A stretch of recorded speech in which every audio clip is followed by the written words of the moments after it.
Okay, John.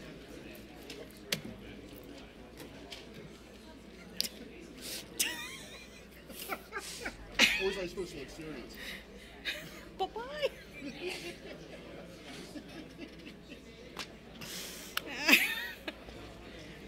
Okay. What's this? Is this a revised? Is this a revised? Is this my revised? Is this revised? Oh, it was sitting at my place. Oh, it probably was just an accident. Anyway. Oh, okay. Yeah, no, it's not revised. Okay. All right, we'll start.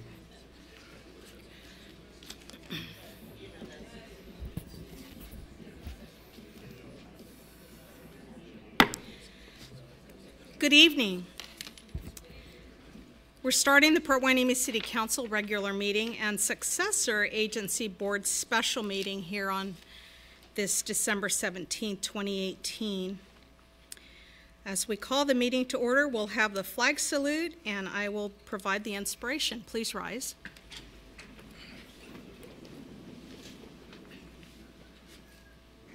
I pledge allegiance to the flag of the United States of America and to the republic for which it stands, one nation, under God, indivisible, with liberty and justice for all. You may be seated.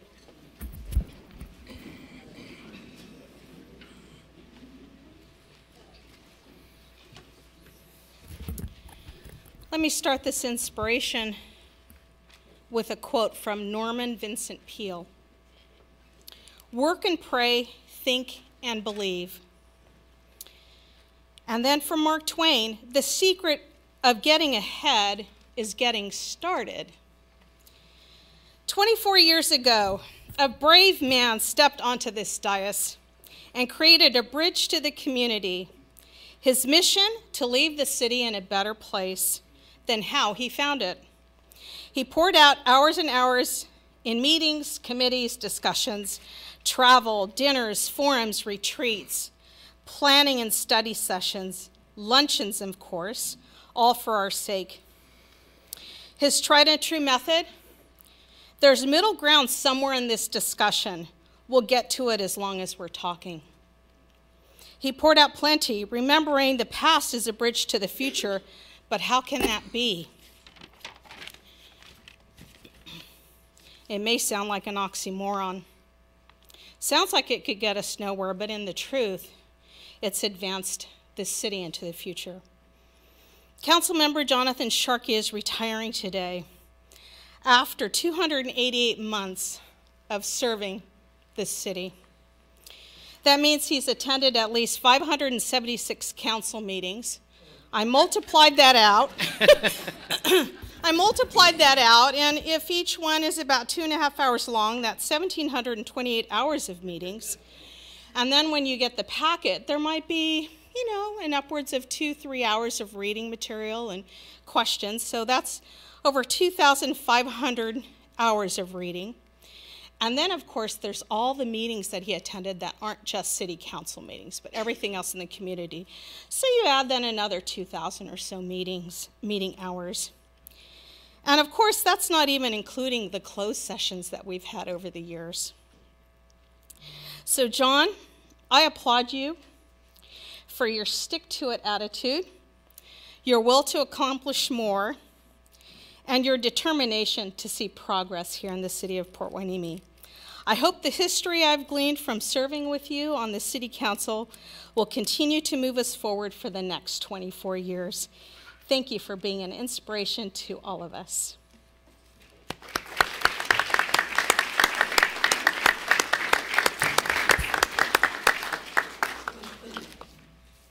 When you add it up, it seems worse than it is. Okay, could we have the roll call, please? Councilmember Fig, Councilmember Hensley, Councilmember Sharkey, Present. Mayor Pro Tem Berg, Here. Mayor Schnapp. Here, and two of our members have excused absences. We move on to item number 4, the agenda. Move to approve. Second. All those in favor? Aye. Opposed? None. Motion carries unanimously. We move on then to item number 5. Mr. City Manager. Yes, thank you, Mayor. We do have 3 individuals leaving the City Council tonight, and we wanted to recognize them. 2 of the members of the council who are leaving at the end of their terms are not with us tonight. That would be Councilmember Tom Figg, who did serve 1 year as mayor, and then Councilmember Jim Hensley. And both of them were elected in 2014, served 1 4-year term. We do have a plaque for each of them. The city clerk has prepared those, and we'll make sure that they get those plaques along with any other certificates, proclamations, anything that may have been passed along to us for them. We'll get those delivered right away. And then I believe that you have some special recognition for Mr. Sharkey, who is with us tonight. And of course, the John Sharkey farewell tour just keeps going on. So one more night, and we'll let you handle that, Mayor. Okay, thank you. So we do have a plaque for both Tom Figg as well as Jim Hensley. And it says December 2014 to December 2018. Thank you for 4 years of dedicated service to the city of Port Hueneme. Best wishes for a healthy, happy, and fulfilling retirement. And so that's going to Jim and Tom. And I do have then the same, but with a bit of change, Jonathan Sharkey, December 1994 to December 2018. Thank you for the years of dedicated service to the city of Port Hueneme. So it says 23, but I know it's 24. Best wishes for a happy, healthy, and fulfilling retirement. So John, this is from your friendly City by the Sea. And then I do have, I think, a couple of other things here.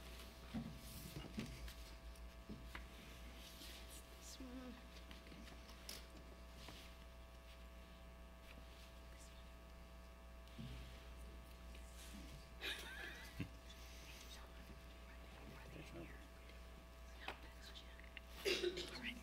I do have one other thing. Well, 2 things, sorry. You get 3 things here. This was, at your retirement, I said that you would get a key to the city, and we joked around saying maybe you already had it. But this is a beautiful key, and it's from the city of Port Hueneme. So here we are, presenting the key to the city of Port Hueneme for your years of service to the community and its citizens. Isn't that beautiful?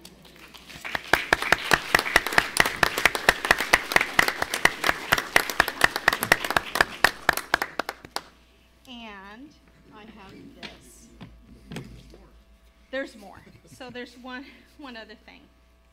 So this was signed we started having folks sign it at John's retirement dinner a couple of weeks ago. And then last week, I caught a few other people that I wanted to make sure that we could memorialize the time that John has served in the community. So it has some wonderful messages here from all your friends, John. We're going to miss you.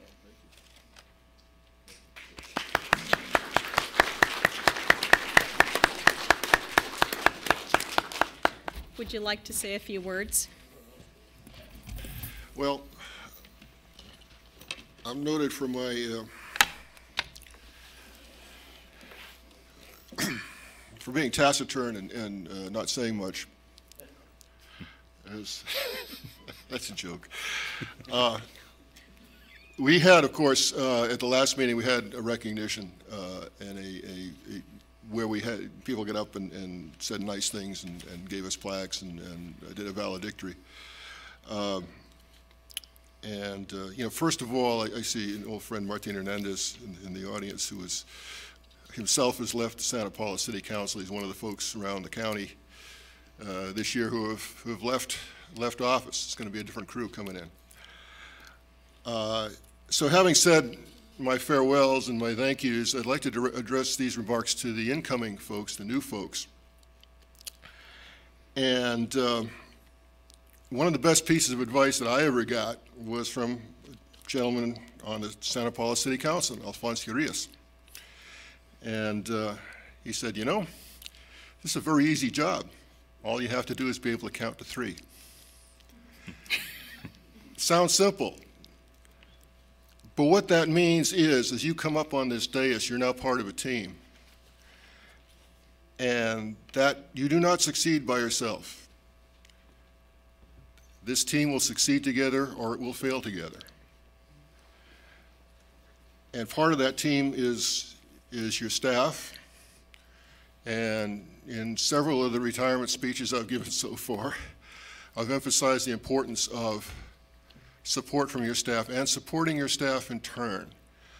I've had the opportunity to work with some great city managers, going back to Dick Velthone, Bob Hunt, Dave Norman,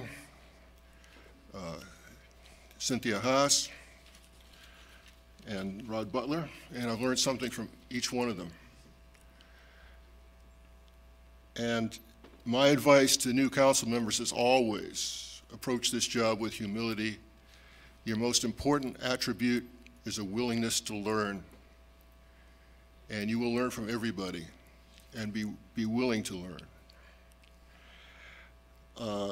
I look around and I've gone to a few retirements out of the cohort that I've been privileged to have been part of around this county. Some long-term council members who've given a lot to their cities. We're moving on. It's a different generation coming on now. And that's a good thing. That's a good thing. But there's one thing, one attribute, one outlook that I think has been sort of diminished from the folks in my cohort. We were all about thinking regionally. And we see this in the city, we see this around the country. People are turning more inward. They're not thinking in terms of what's going on out there and involving in everything that's out there. And we are a small city, and we had better be thinking regionally. Whether it's sand erosion, whether it's water supply, or, and let me get my last speech in on this topic while I'm sitting up here, and I still have whatever clout I have left as rapidly as it is diminishing. We need to be building a regional wastewater recovery plant. And it can't be just even Oxnard or Port Hueneme.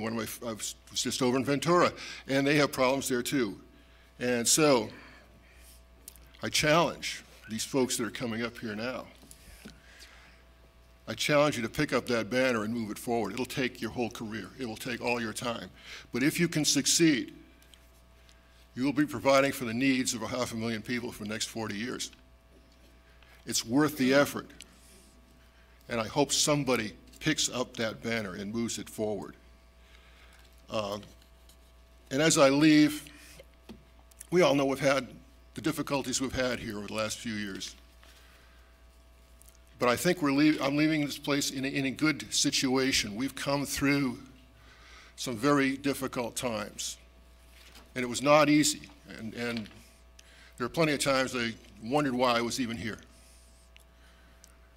But when I look at where we are today, and I look at the talent that's coming on to this council now, I feel pretty good about it. We've got a pretty good base. We've got a lot of pieces that are in place. There's a lot more work yet to be done. There's always work to be done in Port Hueneme. We're not the kind of city that can sit back and just let things happen. We have to make things happen. And we've got a good staff. And I think you're coming into a pretty good situation. And you can move this forward. I have confidence in you. And with that, I stand relieved.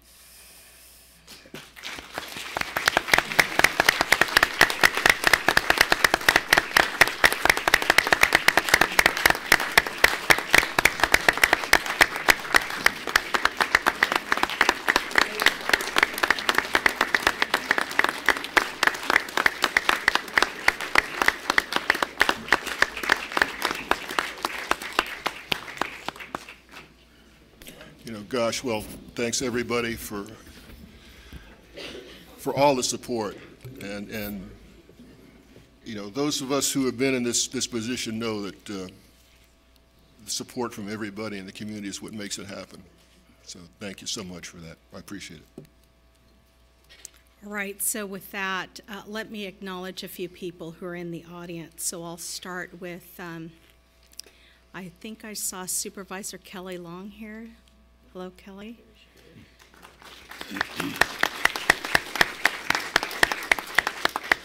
We have former Mayor Orvine Carpenter.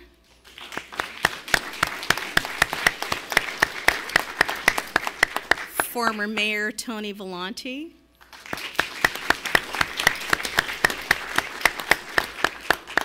We have Harbor Commissioner Jess Herrera.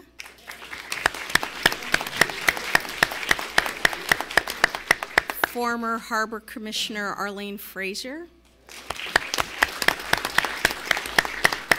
Let's see. We have former City Council member of Santa Paula, Martine Hernandez. Whose sister, by the way, is Laura Hernandez. No?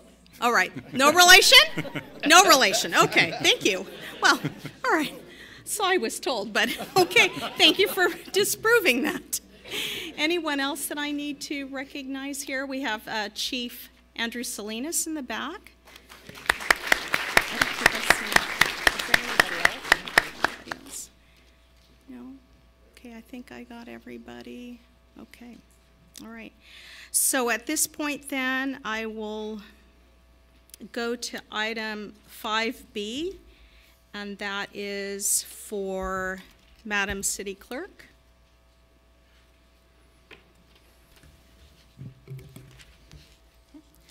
I announce the official results of the November 6, 2018 general municipal election and the Measure U.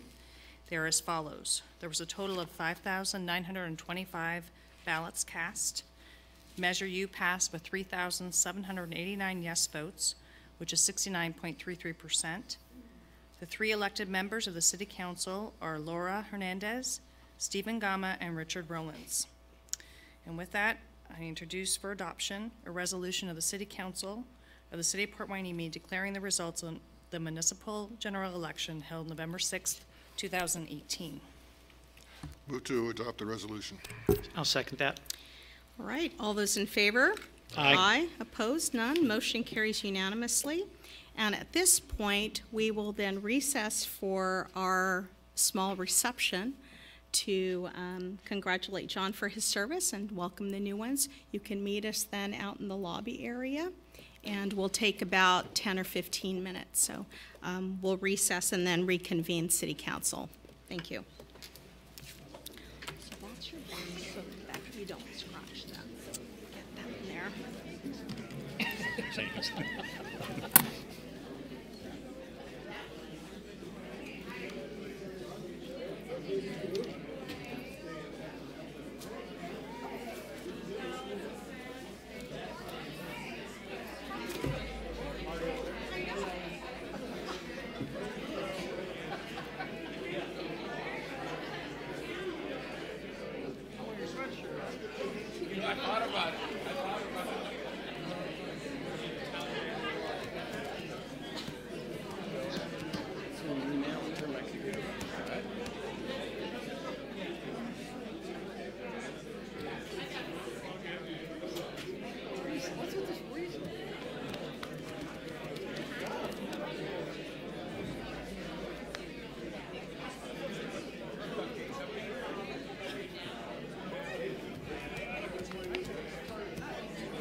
I didn't see Michelle's rendition until after I had started everything, so it's like, well. Yeah, that's okay. So it'll work out. Yeah, okay. And then as soon as everybody gets seated, then she says she's going to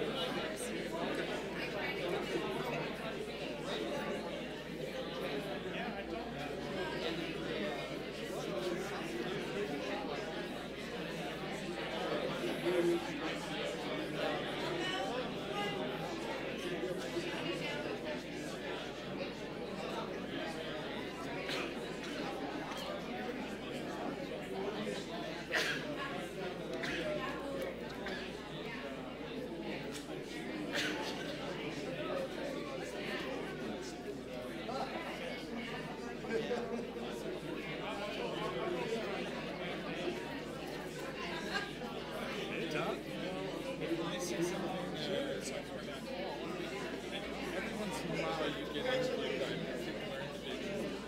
And I had a meeting, I'm not going to mention any names. But I just want to be clear that other than maybe having one time before me, no. You don't have to respond. I just want you to know that anything you might hear that I don't work the same way. Yeah. So I just I didn't know whether I should say something or not say something. Thank you for what you're doing for the city. Seriously. I just wanted to make that clear. Yeah. That's an issue for us. And then there's some people who work real hard.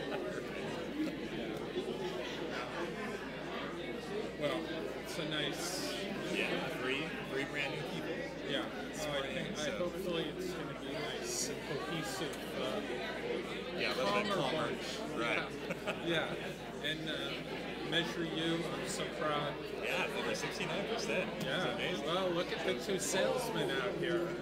I think you guys worked hard on that. I think it worked. I think it was a good choice to have us be the two front people. And we got out there and did over, I think we counted 32 or 33 presentations. Oh, wow. Wow. And how did, just out of curiosity, how did Wainimi Bay, how did that go over? Did you have a lot of people there? Yeah, obviously that was one of the areas we really wanted to hit. So we did a total of 2 presentations there during the year. One was before Measure U was on the ballot, and one afterwards.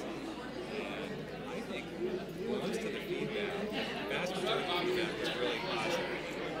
Well, I'm sure they're concerned about safety.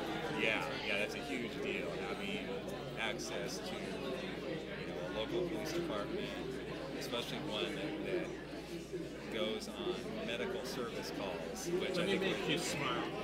You're smiling anyway, but this thing that I'm sort of in a veiled way referring to, we're sitting down with a couple other people regarding Surfside 3, so it had to do with noxious odors. Yeah. But all of a sudden, certain individuals start talking about Citizens Oversight Committee and how it would be great if Fig, Yeah, I got that pitch, the 3 Toms. And of those 3, you are the one that I would consider.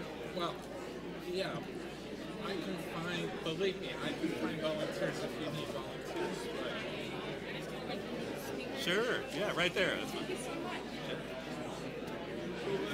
thought to myself, why, if anybody knows anything, why would anybody want to be on anything that's covered by? I'll say two of the people on there. So anyway, so since you've heard it, I feel a little better saying something. Measure U was wonderful. Yeah. You needed 50 plus 1, you got 60. I know, that's what sounds great. Absolutely outrageous.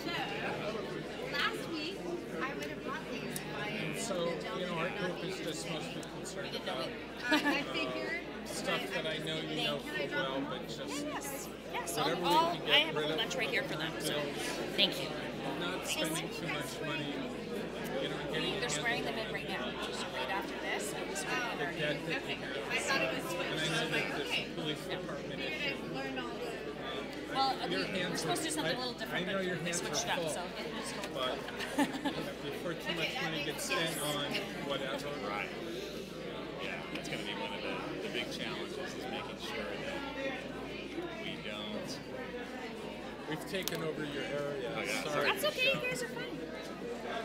Yeah. No, I'm just we proud. don't get overcommitted too soon.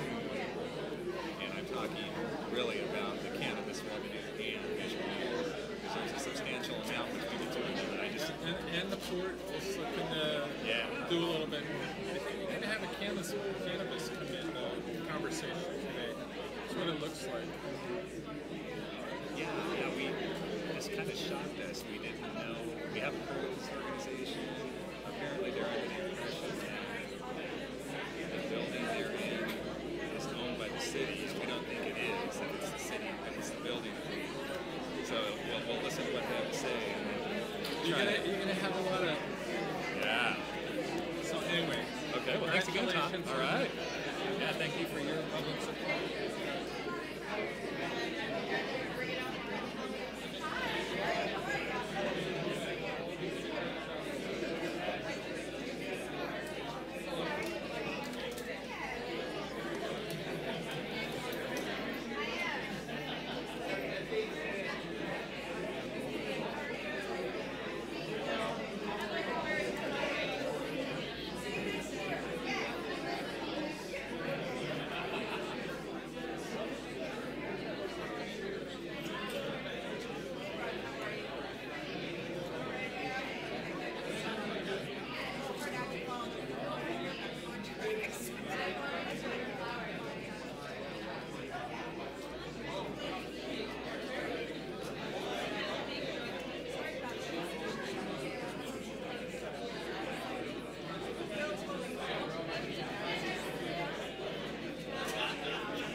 Hello.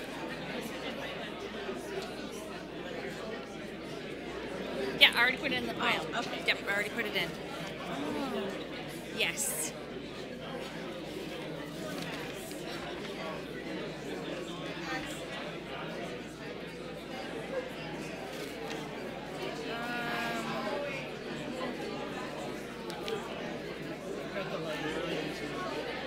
Bernadette.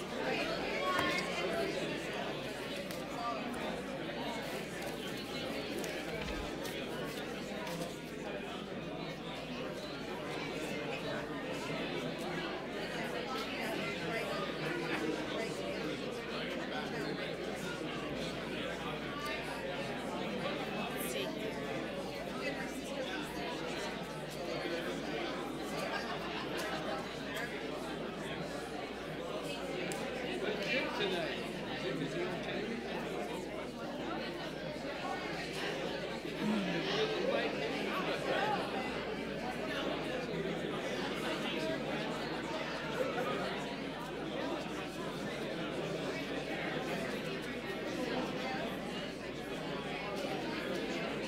Technically, it should have said that in there.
Yes.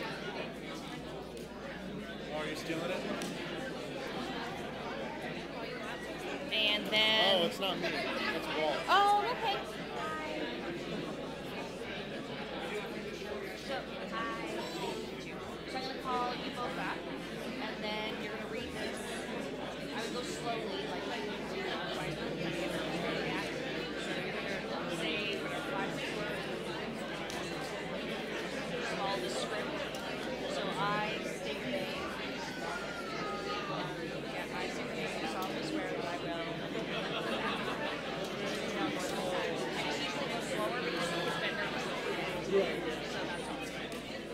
Good. And make sure you're speaking here. Where am I going to? You'll be standing right here. Okay.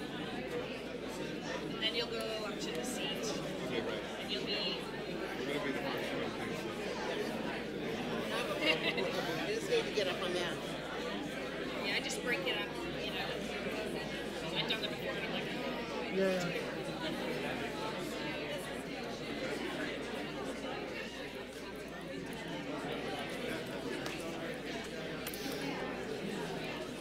oh, hey, John.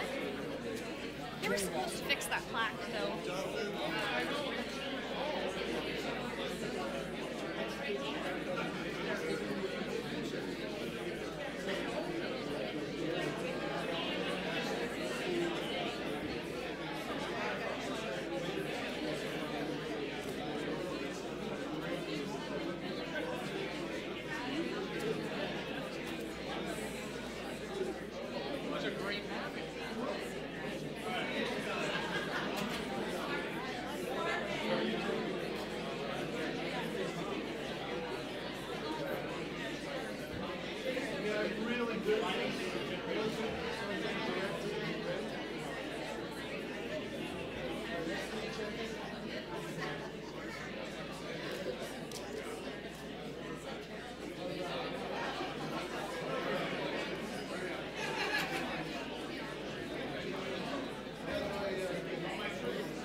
Seated,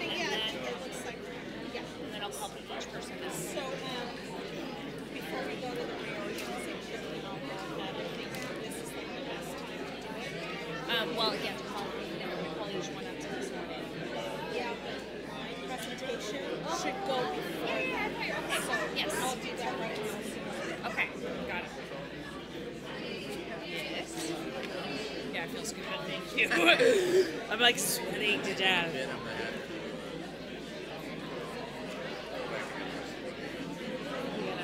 No, it's good. It's good.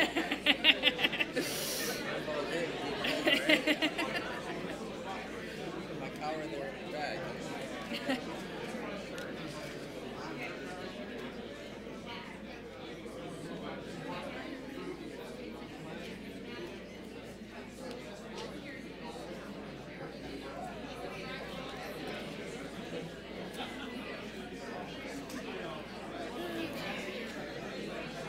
Oh, I'll get this queued up right now.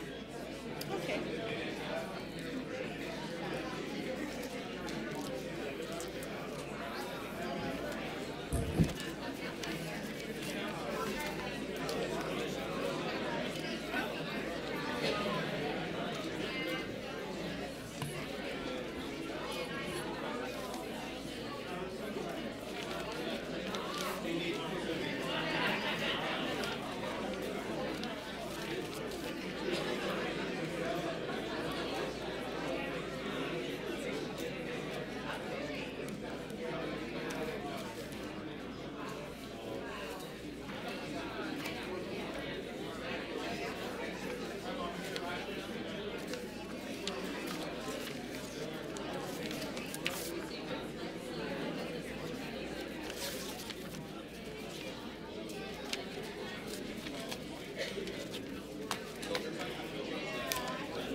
Yeah, but about 2016. 2016 was the election. No, it was right when he got elected, I think. Yeah, because it was his seat. Okay. It's ironic how I started the years with yeah. Do you want this playing right, looping right now? Pardon? Do you want this looping right now? No. Okay. Do you want me to go back? Yeah, it's okay. I'll put it. I'll stop it. I'll wait till you're ready. Okay.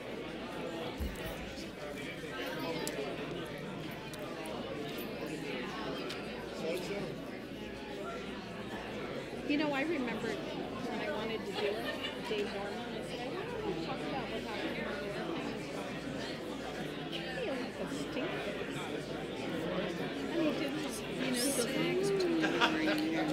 and I went, oh, whatever. So I didn't.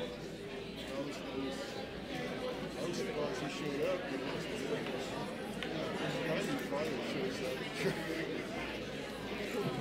Mayor, Also wanted to show up. do you know about all these Alma people? I don't. I was told one thing, but I Okay. was told another, so I don't know. Well, what I understand, and of course I have it all from rumor and innuendo, so you know it's solid, is Like that me and Norman, that doesn't work me out solid. is apparently there's some kind of business oriented. Hi, Kelly. Hi. How are you? Hi. How are you? Merry Christmas. Thank Supervisor, how are you? you. Merry Christmas to you. Thank you. Thanks.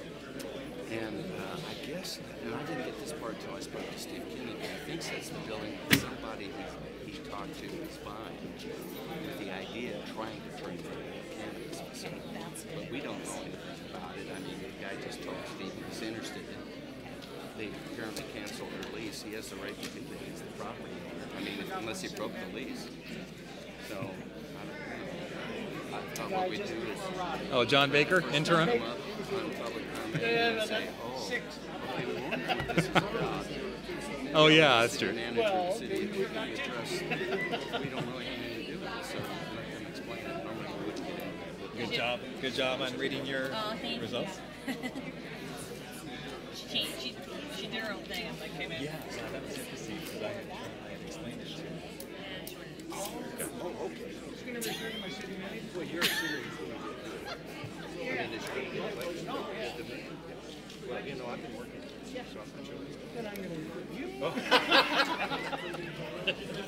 I'm there's always a comeback.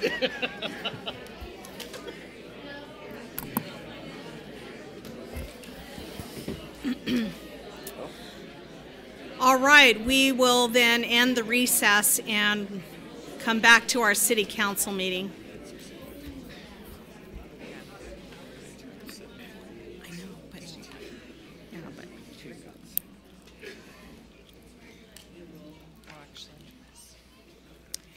so with the help of the city clerk, I will then summarize my 2017-2018 term as mayor of Port Hueneme.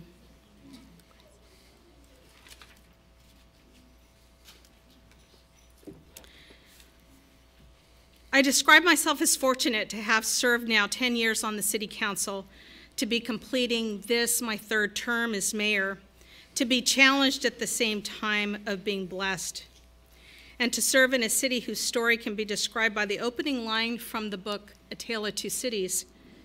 It was the best of times, it was the worst of times. So the night I was sworn in, well, not sworn in, but I was chosen as mayor of Port Hueneme, the Thomas Fire started. We weren't even finished with the evening's meeting and the lights flickered, and then in about 20 seconds the lights went out. I turned to my city manager and said, I've never been in this situation before. What's the protocol? Well, we had no sound, we had no video, and there was still a speaker that wanted to come up and speak. So we let him speak, but there was nothing in the room. And so we all went home. Some of us turned left to go to the beach, others turned right and saw the fire behind the hills. This is a summary of what happened the next day. There was, of course, a cloudy sky, like what you saw here. I was driving 101 northbound just along Ventura, south of the Rincon. And of course, then several of us had to don these beautiful N95 masks for a little bit. Why? Because Port Hueneme was affected by the smoke. And then we start with the Senior Holiday Luncheon 2017. So in the midst of great tragedy for Ventura County and our region, we held our annual Senior Holiday Luncheon. And for the first time ever, I believe ever in the history of the luncheon, we had a mariachi band join us. And they played and entertained the folks who attended. Then we skip on to January 31st, and it was the super blue moon total lunar eclipse, January 31st. Now, this was taken from Griffith Observatory, but I woke up and went over as far as I could going west in the city, and I saw what mirrored this with the naked eye. And we could see it here from Port Hueneme. It was a very clear sky. Then we head into the 70th anniversary of our beautiful city, March 23rd, 2018. We started with a ceremony here, and I know Eli Wiggins is here as a witness to that event because we even celebrated everybody who was celebrating their 70th birthday. And so Eli, can you wave your arm here? So Eli was in the audience that evening and received a goodie bag and a birthday wish. And as part of that, we started a few small things just to memorialize the event. So this tree planting out in front of City Hall was with Hueneme Christian School kids. And at the end of last year, the last academic year, they closed the school, but they were our neighbors for a long time. They were in the city for over 50 years. And then with the trees, and we had saplings, so we gave out saplings to all the kids of the school, and then we went around and gave to different cities that had been affected by the Thomas Fire. So the 805 Strong came from the County of Santa Barbara Board of Supervisors. This is their meeting room in downtown Santa Barbara. That's Doss Williams as the lead of that group of 5. And they received, with humbleness, our small sapling to help them regrow and to help them restore and get back to maybe normal. This tree represents something that the city of Camarillo then planted to memorialize what we had given them. Of course, the tree grew and grew pretty fast within the next couple of months and became that. And we had a small ceremony. I also then attended the Bard Mansion, the installation of the board members. And so Larry Downing is here, Becky Bruning is here, Rich Rollins. And at that evening's presentation, I interviewed Orvine Carpenter and asked him to tell us what the city was like 70 years ago. So as we move through 2018, the city still looks brighter, you know, even though we started with something as devastating as the fire. This is what the sky looks like. The State of the City address normally is just a look back as to the last year and then a look forward. And it kind of comes within the middle of the mayor's term, so really we're looking back at the previous mayor and everybody who served on the council at that time. And this photo was taken with me and Commissioner Mary Ann Rooney from the Harbor District. Of course, we attend all kinds of other functions in the community, and one of the groups that we have this very dear and close relationship to is our Naval Base Ventura County, Port Hueneme location. And so Captain Chris Yonke then retired from all his years of service, and we were able to attend that. So we're starting something big in 2018. This council approved some funds for us to then join Sister Cities International. And with that, this young gentleman is Shin Okayama, and he's been in several Disney features and cartoons. You might recognize him here. He last starred in The Great Samurai, and he's on the Sister Cities International Board of Directors, so I was able to meet him. Our sister city that we pledged to start with was Ensenada, Baja California, Mexico, and we're awaiting their official notice here. Next, we even had a Memorial Day celebration, and this is the Hueneme High School Band. They entertained the audience. I was able to go to the Navy Ball in the 243rd anniversary, and it was a tribute to the Navy.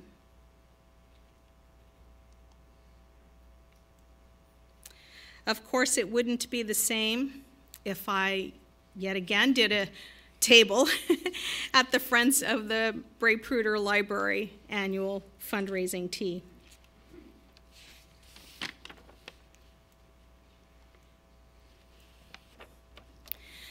As part of celebrating our 70th, we just wanted to really enjoy what this community is all about. And so Councilmember John Sharkey joined me on a mayor's bike ride from the Port Hueneme Museum, Historical Museum, to the Lighthouse. It also supported this regional effort called Cycle California Coast. And so there we are. We've completed half of the journey, and then we still had to bicycle back. But it was a small group of folks, and a few of them who actually have only lived in the community for, a couple of months, less than a year, who joined us. We'll have more to come in the future. There's John in his fabulous 10-speed. And then as we start the year with a fire, we're ending the year with the fire. As we start the year, my year, with the senior holiday luncheon, we end with the senior holiday luncheon. So here's the second fire, and this is what it looked like in Port Hueneme. And this is what our pier looked like. That photo was taken at 2 p.m. in the afternoon. It's a pretty eerie sight, isn't it?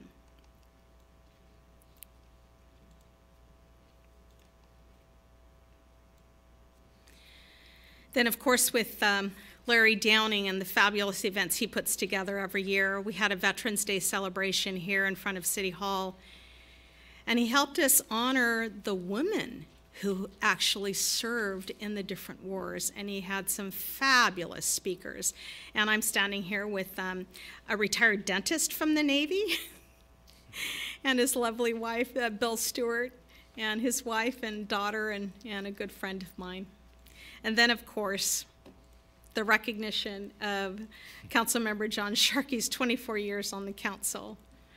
We had an event here at City Hall, and he was given a few recognitions by different cities, and this is Mayor Charlotte Craven from Camarillo, who's recognizing John for his many years of service, not only here, but with RDP 21, and always serving proudly in D.C. On their annual trips. And here's John in his great Hawaiian garb at the big dinner that we had for him. And we had almost 70 folks there in attendance. Carl Morehouse, who served on Ventura City Council for a number of years, actually wrote a song for John and performed it at the dinner.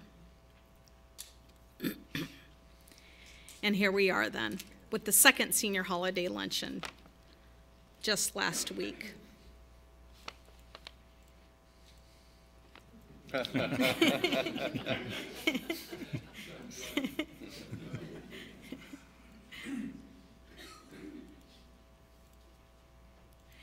And so I'd like to close with this scene and a quote. One thing to always remember is that even in tragedy, we persevered with God's grace. There's a scripture in the Bible that says, "My people will dwell in a peaceful habitation, in a secure dwelling, and in a quiet resting place." And that's what Port Hueneme is for me and for you. Thank you.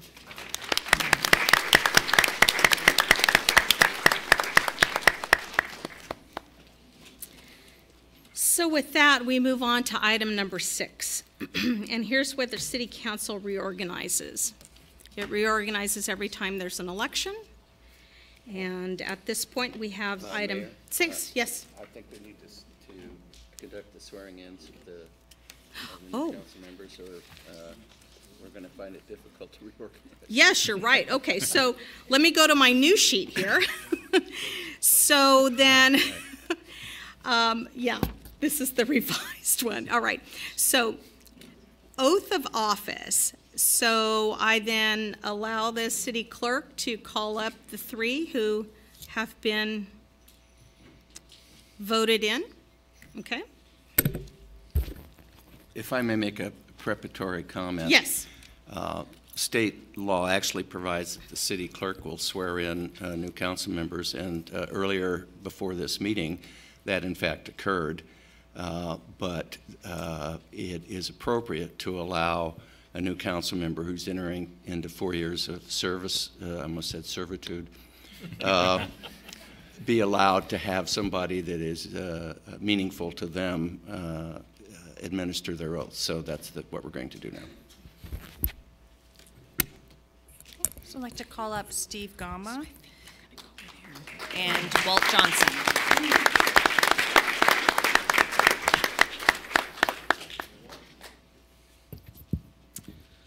I cannot tell you how honored I am to swear in my good friend Stephen Gama to this position. Thank you for letting me do this.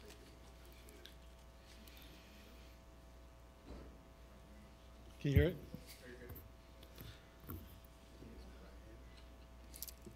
Raise your right hand. I knew that. I state your name. I, Stephen Gama, Solemnly swear that I will support and defend the Constitution of the United States solemnly swear I will support and defend the Constitution of the United States and the Constitution of the State of California and the Constitution of the State of California against all enemies, foreign and domestic, against all enemies, foreign and domestic. that I will bear true faith and allegiance to the Constitution I will bear true faith and allegiance to the Constitution of the United States and the Constitution of the State of California, of the United States and the Constitution of the State of California. that I take this obligation freely That I take this obligation freely without any mental reservation or purpose of evasion, without any mental reservation or purpose of evasion. and I will well and faithfully discharge the duties upon which I am about to enter. I will well and faithfully Charge discharge the duties on which I I'm about to enter. am about to enter. Congratulations, Stephen Gama. Thank you. You're a good man.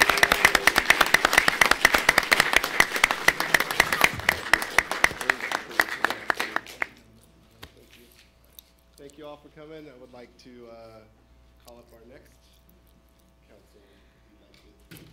So Michelle, do you want to introduce then the next ones?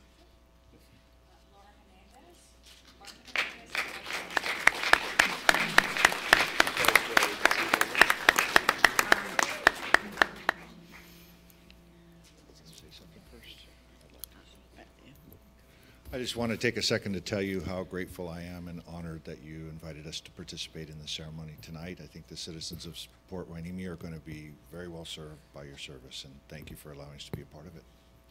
In Port Hueneme, you have elected an incredible woman here, so I'm really honored to be here.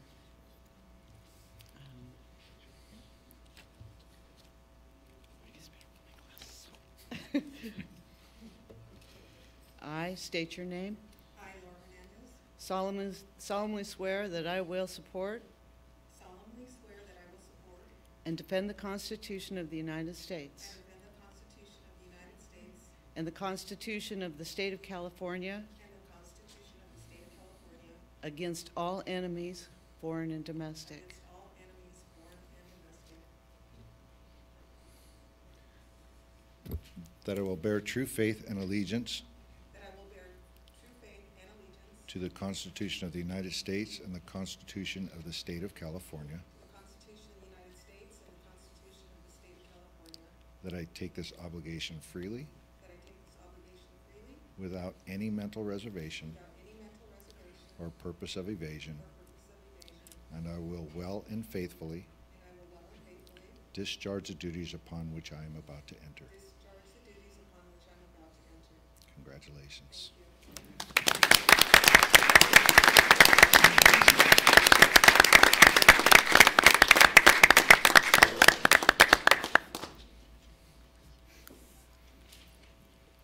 I just want to make a few comments. First of all, Martin actually is my brother, but he's my brother from another mother and a father.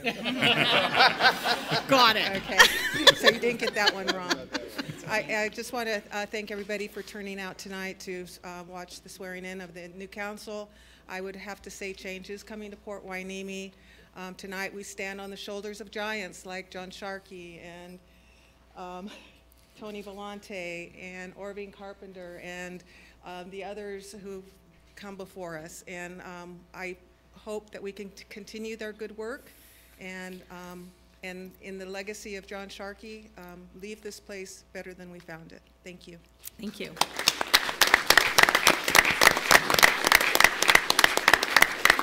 Go ahead, Madam Clerk. I'd like to call up Rich Rollins and Larry Downing. I brought one of our friends. I'd like to say how enthused I am to have Laura and Steve Gama and you elected to office. Will, you got a great crew coming. Thank you. What about me? And Sylvia. Larry? Never perfect. Never perfect. So you ready, Rich? Raise your right hand. I think it's the other one, isn't it? I'm teasing. I, Rich Rollins, solemnly swear that I will support and defend the Constitution of the United States and the Constitution of the State of California against all enemies, foreign and domestic, that I will bear true faith and allegiance to the Constitution of the United States and the Constitution of the State of California, that I take this obligation freely without any mental reservations or purpose of evasion, and I will well and faithfully discharge the duties upon which I am about to enter. Congratulations, Rich.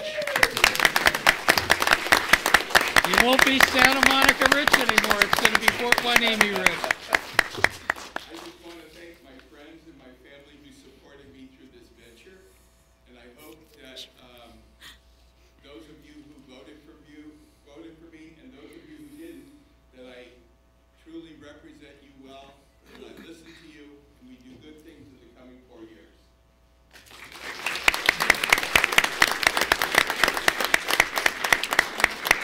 So will we take a group photo then right now?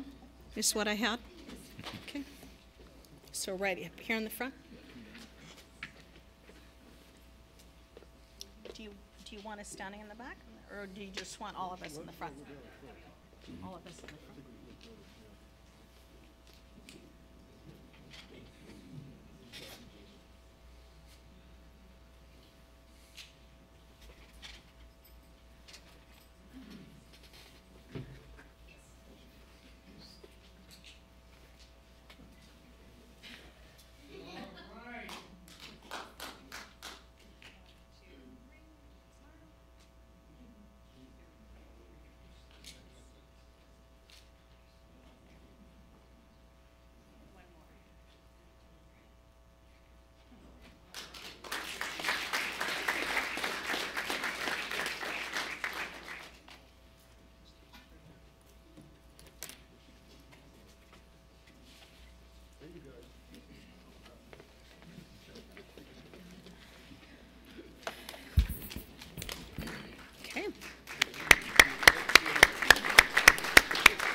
Okay.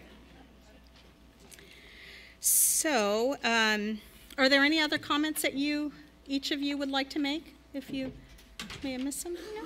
Okay, all right. Would you like to make any comments, Mayor Pro Tem Berg? No. Right. Well, I just say welcome to the council. Yeah, absolutely. Looking forward to continuing the work that has been started. We still have quite a bit to go for this coming year, and we welcome you then. Thank you. All right. And so at this time, then, we do go to item 6A. 6 is about city council reorganization. So Port Hueneme does not have an elected mayor. So the mayor and the mayor pro tem are actually elected by the 5 of us here on the dais. We decide that every December, and that's what's called the city council reorganization. So as we've just seated 3 new members to the council, we will get on to item 6A. So I'll call then for nominations for mayor. I'd like to nominate Will Berg for mayor. Okay, is there a second? I second that. Okay. So I would then close the nomination. And Mr. City Attorney, do we have to take a vote, or could that be by affirmation? It can be, well, depends on whether everybody wants to vote for him. I'm going to assume, why don't you ask if there are any objections? If there are no objections, then you can announce him as the mayor by acclamation. Okay. So are there any objections? I hear none. No, you can't object, Will. So Will Berg is the new mayor by acclamation. Congratulations.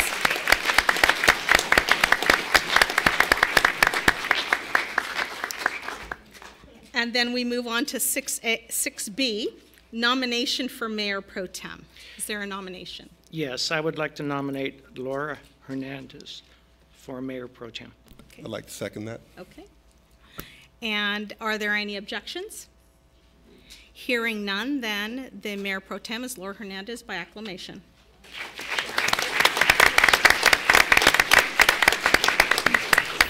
So at this time, then, we actually move chairs, and we'll just take a minute to do that.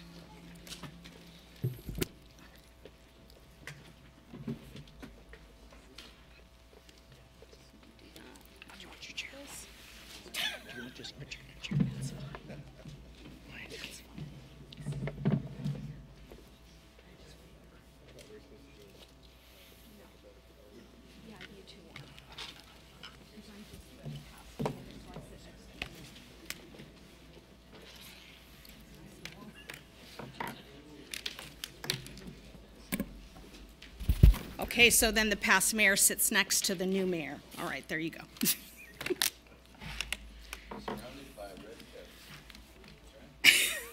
The British are coming. The British are coming. Yeah, and I'm English. Again, thank you very much, and I want to thank everybody here today and for the last 6 months who have helped make this council come together. Your votes, your support for everybody that's sitting up here is very much appreciated. Thank you again very much. The year 2019 is going to be a very tough year. We've got a lot of work cut out for us, a lot of things that haven't been done yet, and we need to, I think, hit the ground running very quickly. First thing that's going to be on our agenda and our, in our sites is going to be our new 2-year budget. You might recall that 2 years ago, for the first time, the city passed a 2-year budget, and we're back at the budget time again. I'm looking forward to maybe April having our first starting workshop. May, June, we'll have workshops trying to get this 2-year budget done, and that then would begin July the 1st.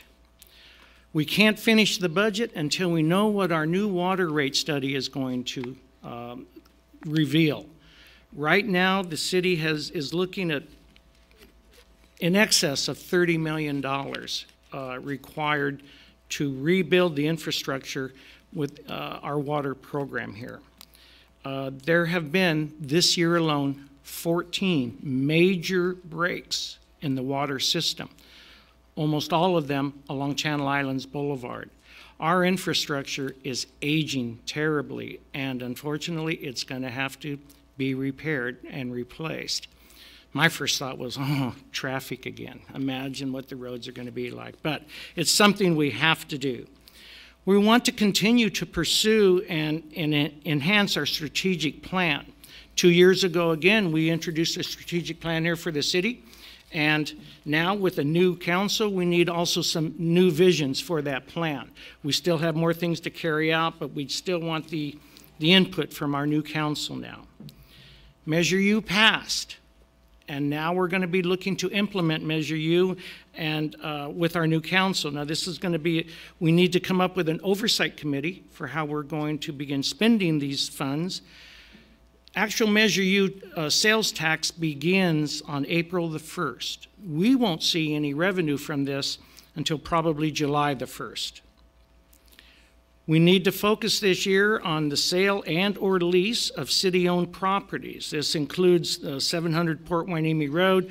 This includes the Industrial Way property. In the future, not too far off, this is going to include properties in the bungalows and the hideaways. We are going to look to sell more properties off. We are going to continue to nurture our growing cannabis business. There's still more applications and people that have not yet opened up their stores, but we are going to continue to help them do this. And yet, while we're continuing this, we want to build and innovate with our 40-year-old partner here in the city, the largest, most reliable revenue source we have, and that is the Port of Hueneme. They're as important to us as we are to them. And how goes the port, so goes the city. And so this partnership needs to continue to grow and be enhanced. We need to develop a new multi-year capital improvement program for our streets, for our buildings, and for our facilities. This building that we're in right now is more than 40 years old. A few days ago, when we had some rain, the temperature inside the building here got so cold. Our poor deputy city manager was just freezing. And the work crew had to actually get on ladders, climb up to the roof. There's no attic up there to handle all the equipment. It's just out in the open. Lots of repairs of this nature have to start taking place as soon as possible. We need to develop a new business plan for staff succession with a focus particularly on our finance department. Right now, there's going to be 2 or 3 retirees in this coming year. We're short 1 accountant now on staff.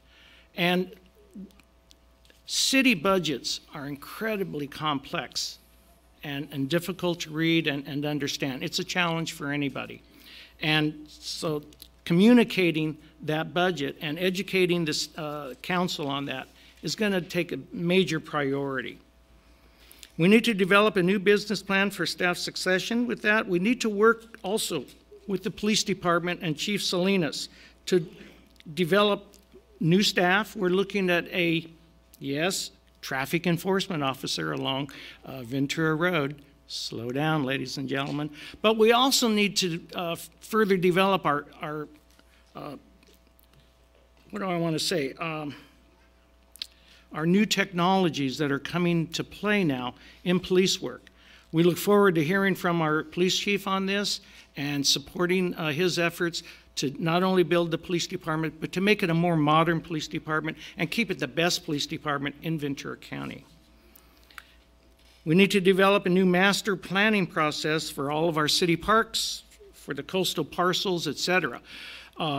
Our director of, Don Villafana, where are you? Don, are you here? Yes, we're getting presentations all the time on the beach and on Miranda Park, but there are other parks in town too. And we're going to build, again, a comprehensive program for all of that. Part of our new building within this staff within the city is, I'd like to suggest a new administrative services department. A new department that would combine finance, human resources, IT, and the city clerk under one leader, and that would likely be the deputy city manager, but we'll see where we can go with that. Our city manager and us as a council will be judged by what we build. And This is going to be hopefully a year of building and a year that will, again, serve all of us as citizens better in this community. I appreciate this opportunity to be with this council, be the mayor, lead as well as I can. This is a strong group of individuals that I'm sure have the best in mind for the city of Port Hueneme. We have a good staff here, even maybe great staff here, let's say. And I'm looking forward to working with this particular council for the next 2 years. Thank you.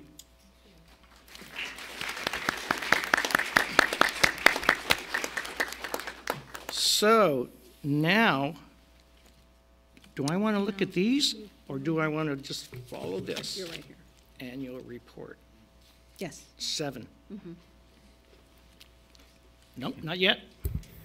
It's up to the council. You could move public comment forward, or you could move forward with the annual report from Kristen from Port of Hueneme. The agenda would have us going into that port annual report.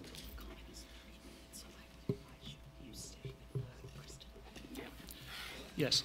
Let's go with the presentation by the Port of Hueneme to begin with.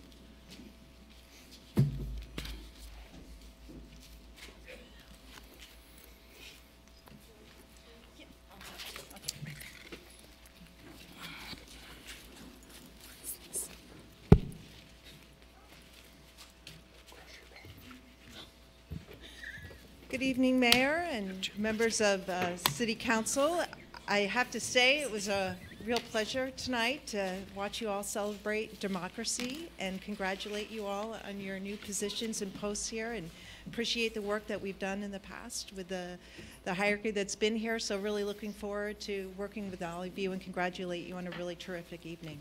It was really enjoyable to watch.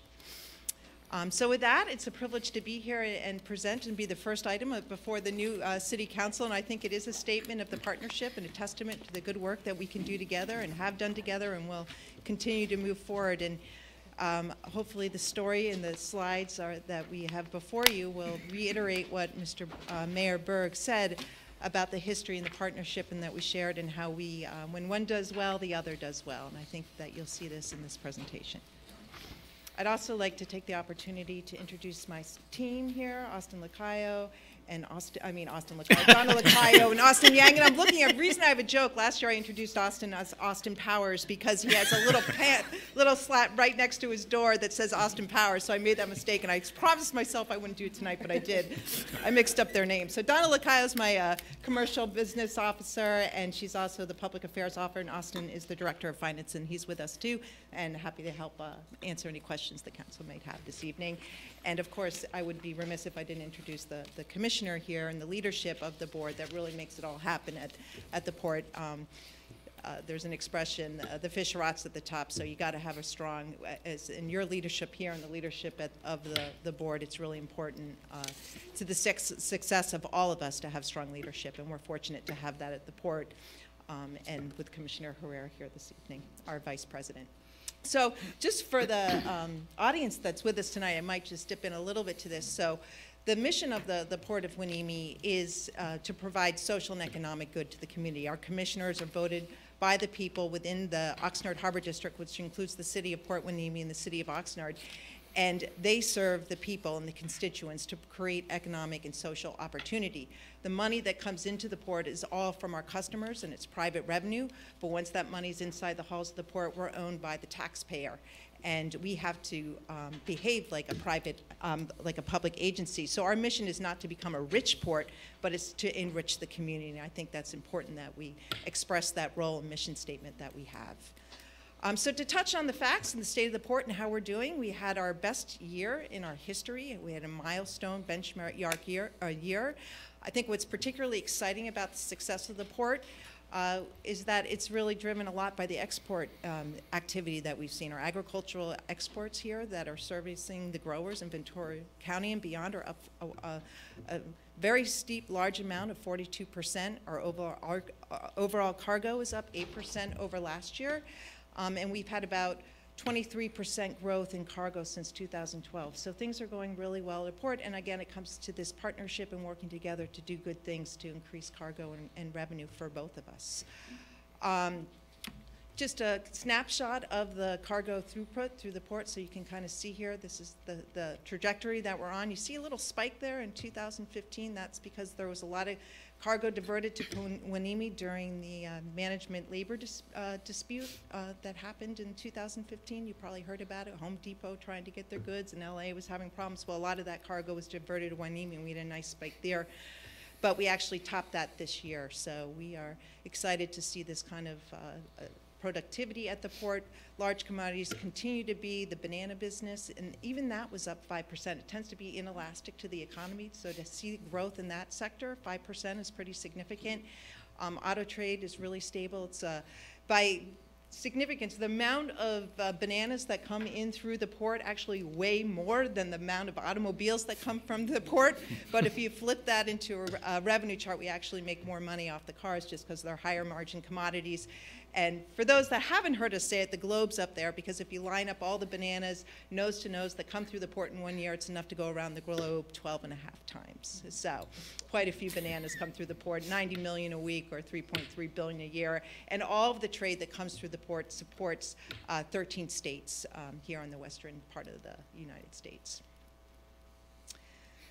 So this is a nice story. You can see here as our cargo numbers go up, so does our revenue, so does our expensive, but we're healthy. We are making more money than we're spending. And the nice story here is that you can see that our bond debt since 2009 has declined down to $13 million. So that bar is certainly going in the right direction, debt going down and revenues going up, which is a healthy story and fiscal situation for the port. We are building up our reserves. Unfortunately, in 2009, we did have a pretty hard hit from the recessionary times. We broke covenants, and we were trying to regain our strength in the bond market. We did get an increase in our rating last year, and we're trying to do that again this year. But our reserves are growing. As you can see here, they're upwards of around $15 million now, but they will get diminished somewhat next fiscal year for good reasons, in that we are reinvesting in the port's infrastructure. We have grants in queue, and we'll have to have matches to those grants. So we are going to deplete our reserves, and we are going to have to go to the commercial market and borrow to keep pace with those infrastructure investments, and want to maintain some strength in our reserves. On this slide here, this just gives a kind of sense of how our budget actually compares to your budget. So although we move a lot of cargo, we move $9 billion worth of freight, at the end of the day, we are a team of around 33 people. We make about $16 million a year compared to the city's budget of $54 million a year. So just to give some context of how the revenues align between the port and the city. We have a historic relationship with the city in revenue sharing, so as we grow, we've built out contracts to help mitigate and bring revenue streams into the city. So this is a list of all of the agreements. I'm happy to go over these agreements with the new city councilors in more detail, since you might be less familiar with them. But in a nutshell, we have 5 agreements that have been put in place since 1983, and each of these different agreements have set in motion a new revenue stream for the city based on acquisitions and things and agreements that have happened with the port over time. The most recent happened in 2015, where we set up the Community Benefit Fund. So I'll start there. The Community Benefit Fund allows the port to bring around $100,000 of revenue to the city a year if the port meets a certain revenue threshold of $13 million. So we anticipate, with all the positive trajectory, we'll continue to hit those numbers, as we made $17 million this year. So since the inception of this agreement, there's $412,000 in the piggy bank for us to do good things. We have an outline through port city meetings of the investments that we'll make through mutual agreement to further the city with this revenue stream. As far as other payments to the city, you can see this is kind of how the onion sliced, if you will, of how each agreement brings revenue into the city. And since its inception in 1983, the city has reaped around $26.5 million in terms of revenue sharing from the port itself. This is a snapshot of last year alone, so 1.7 million, 1.78 million came to the city in these various revenue sharing agreements. You can see what a large percentage the convoy is, so when all you folks in the room see these new cars driving down the street, there's actually a payment for each vehicle that goes into the city's coffers here, and then the various other agreements that bring in revenue streams based on our gross operating revenue. So this slide just shows what the mayor said earlier. As our business grows, so does the revenue streams that go into the city. So approximately about 11.5% of the revenue the port makes goes to the city. That is the highest in the United States in terms of percentages compared to other ports. So this particular slide just sort of shows the revenues, the net operating revenue that comes into the port sometimes is less than what you guys get in revenue sharing just because of depreciation sorts of things. So it is really significant, I think is what I'm trying to emphasize, this, how much money is going to the city and again in that mutual partnership. But to give some context to it, it's pretty significant. And again, this one just shows us we do better, you do better. So right now, about 11.5% of the city's general fund budget comes from the port's revenue streams. We wanted to, it's hard to see this slide because we really wanted to highlight, I don't know if the chief left yet or not, but here, you talk about partnership. We had the mariachi band and the police in uniform on the port, right? But we also have access to port security and homeland security grants through FEMA, and we've been able to bring about $1.6 million in important security operations, fiber optics, all kinds of different security tools and equipment to the city through these homeland security grants, and we continue to work together to tap these funds. And most recently, the city's been really instrumental in supporting our teams with port security training, safety training, and those sorts of conflict management training, shooter training, all kinds of things. So it's been a really positive partnership, and I really enjoy working with the chief on these different measures. So this also is just another way to put it, but we've grown our revenue 43% since 2012, and because of that, your revenue from the port has grown 71%. So it really shows how that marriage works. So let's talk a little bit about the port economy and what that means to the city of Port Hueneme. Overall, we move, I think actually now, about 9.5 billion with a B in cargo. That makes us a $1.5 billion economic engine. 13,600 trade-related jobs, and that generates about $93 million in tax revenues for the local communities and the state. When you drill down on that, what does that mean for Port Hueneme? Well, actually, in addition to all the revenue sharing that comes into the city, you also receive another $1.6 million in tax revenue. So you're looking at more like a $4 million contribution because of the port being here. Jobs, let's talk jobs. We are the 4th largest employer in the county of Ventura.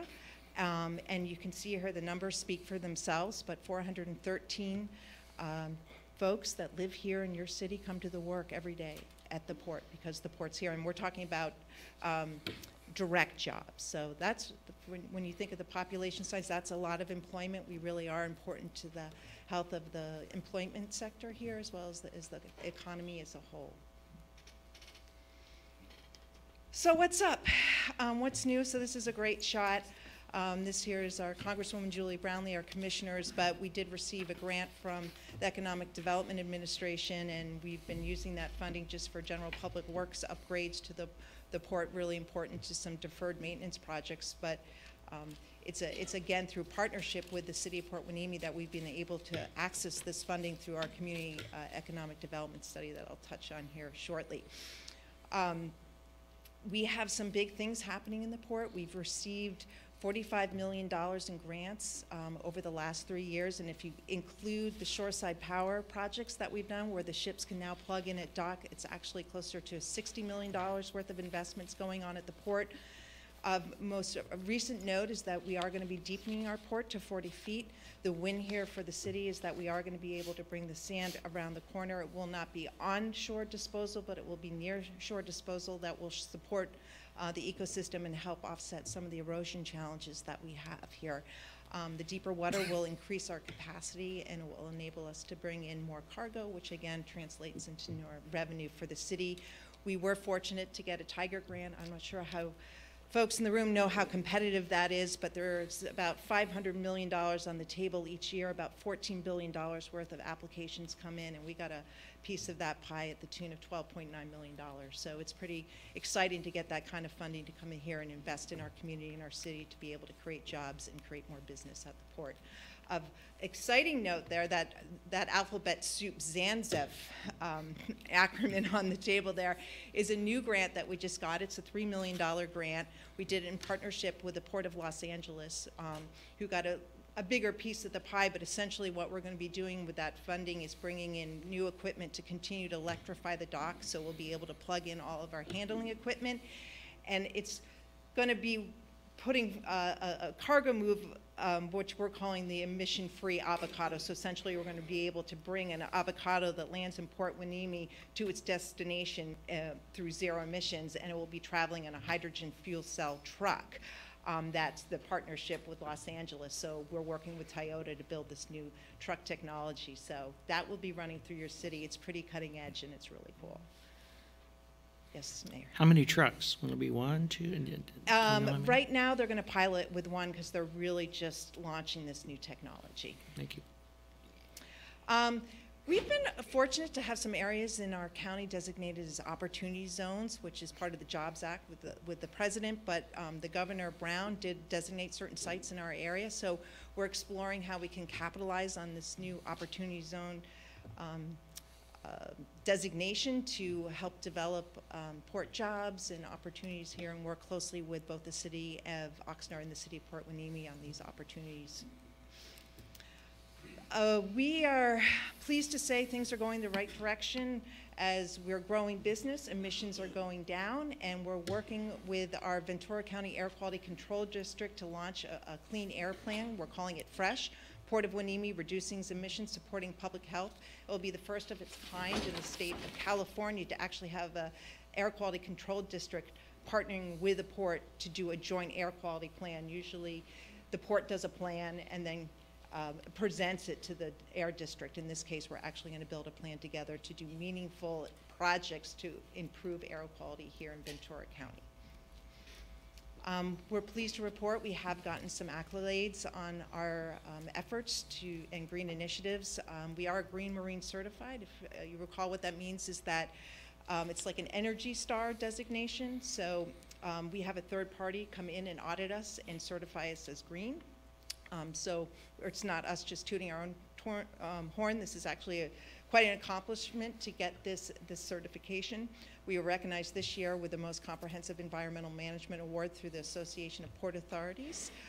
We got the greenest U.S. port award in the entire country in 2017, which is quite a testament and exciting for us to get that accolade.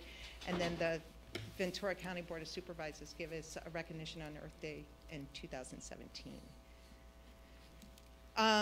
We recognize that we're part of the community.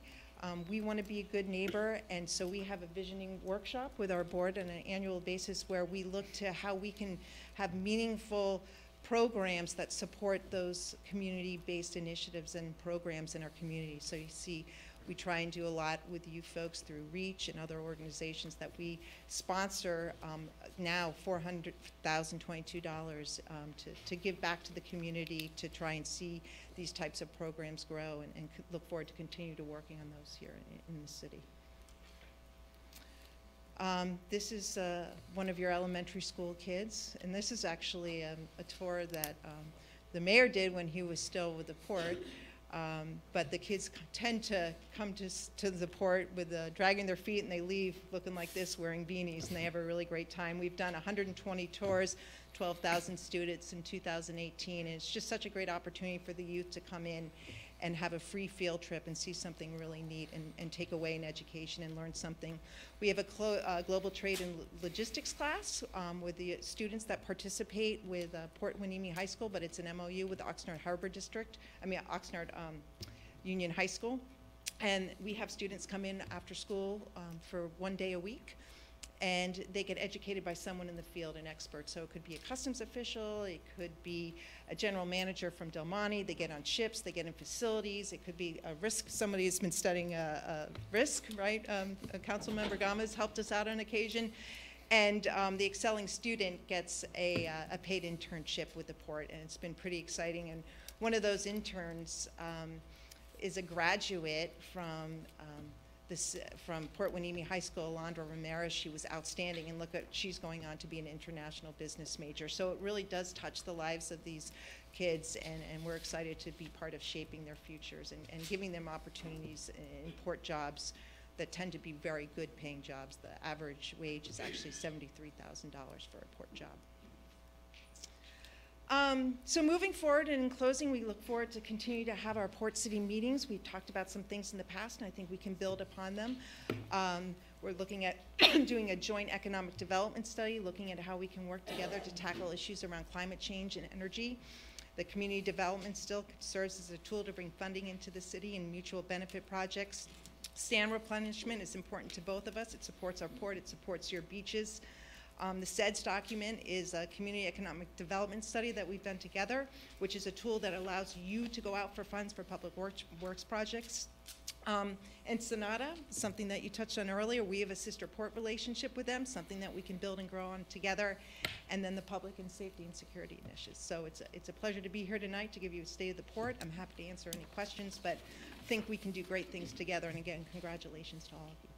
Thank you very much. Thank you. Okay. Any questions? Councilmember Schnapp. Kristen, how much deeper? I thought So go ahead, Rich. I'm sorry. Tell yeah, me. go ahead. Rich, yeah. go ahead. Go ahead. Go. So you were mentioning that the port will be deepened. How much will it be deepened, and what do you hope to accomplish by it deepening? So the port, this has actually been a project that's been on the books since the 1990s, and we finally kind of cobbled together the funding on our side along with getting the buy-in from the U.S. Army Corps of Engineers. So we're going to go from 40 feet to 35 feet. We'll allow existing vessels that are coming in to not be dependent on tides. They actually will be able to come in all the time. So that's one piece of the puzzle it's solving. And then it will allow some deeper draft vessels to come in through the port. But you'll never see the mega ships that you see in LA and Los Angeles, but it does allow us to bring in a different class of vessels to help build the port's base in cargo. Thank you. Councilmember Schnapp. Yes, thank you, Kristen, for this wonderful presentation. It really helps summarize what not only happened just this last year, but I love the fact that you've been able to help us grow the revenue from the port, 71% you said, since 2012. So thank you for the amazing work that you and your team do. That really benefits the community as a whole and the region. I have a question on your grant revenues. So you projected between $45 million and $60 million possible, or is that already counted towards your So that's next year total budget? investment that we've received. So in 2014 to 2016, we invested about $15 million in shoreside power. About $4.5 million of that investment came from the Air Resources Board. We did a new market tax credit deal that brought in about $3 million, and then the rest was funded by the port itself of that $14 million. And then the $45 million investment includes the Tiger grants, the EDA grants, and some other grants that we've been able to receive to support the deepening project. And the public works investment staging laydown area is all getting improved. And so then that probably plays into that slide that you were showing the revenues that you have, but also then capital improvements, you know, the line pretty much going straight up on the chart, right? Right, so very astute observation. So the depletion in the reserves is to match all that grant funding that's coming in. So there's going to be about a $20 million investment by the port. Okay. Itself. All right, thank you. Any other questions? Kristen, I'd like to thank you for that presentation. I have a question, though. When does the dredge begin? So we're looking to, we've gone out to bid, we've awarded the contract to Matson. We're going to begin the pier work needed to support the deepening project in March, hopefully have dredging begin by next January and have the project done by next summer. And right now they're resanding, they're starting the resanding work as well. So yes, right in front of the my house, actually, I'm watching the dredge equipment be deployed, and the Channel Islands dredge project's underway right now. So they're piping the sand from that over to the beach of Port Hueneme, as well as supporting our port and the revetment while they're with that sand. Sylvia? Yes, I have one more thing. So in my slideshow presentation, I missed a photo, and that was where the Port of Hueneme hosted the California Coastal Commission. The first time ever that they've been in the city of Port Hueneme, and they were hosted over at your offices for their morning meeting the first day.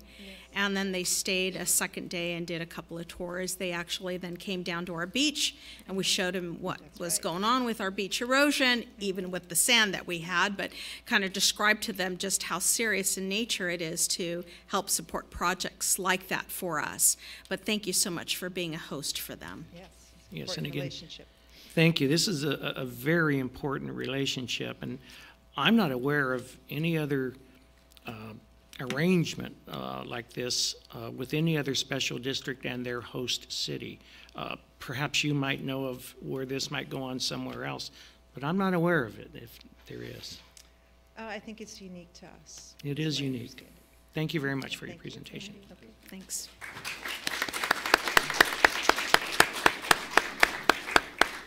Okay, now City Council will recess to conduct business of the successor agency board, and then we'll reconvene upon conclusion of this meeting. This board will take just a few minutes, and so then we'll get right back to others. So we begin with roll call. Member Gama? Here. Member Rollins? Here. Member Schnapp? Here. Vice Chair Hernandez? Here. Chair Berg? Here. It's not. Okay, agenda review. Move to approve the agenda. I'll second it. Okay, it's been moved and seconded. All in favor? Aye. Thank you very much. And now we move on to item SA3, that's new business. This is A, approval of recognized obligation payment schedule 19 and 20 and the fiscal year 2019 and 2020 successor agency administrative budget, July 1, 18 through 2019. Yes, Mr. Chair and members of the board.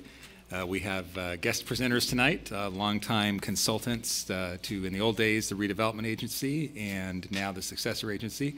Hita Mosesman from RSG is going to be making the presentation tonight. We thought it would be good for the new members of the board to get a little bit of background, and we do mean a little bit, on what redevelopment was about and how we got to where we got with the unwinding of redevelopment.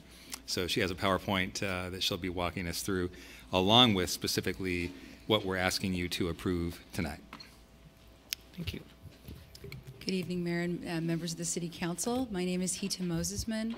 I'm a principal with RSG, and as Mr. Butler indicated, we've been the city's successor agency consultant since it was formed in 2012.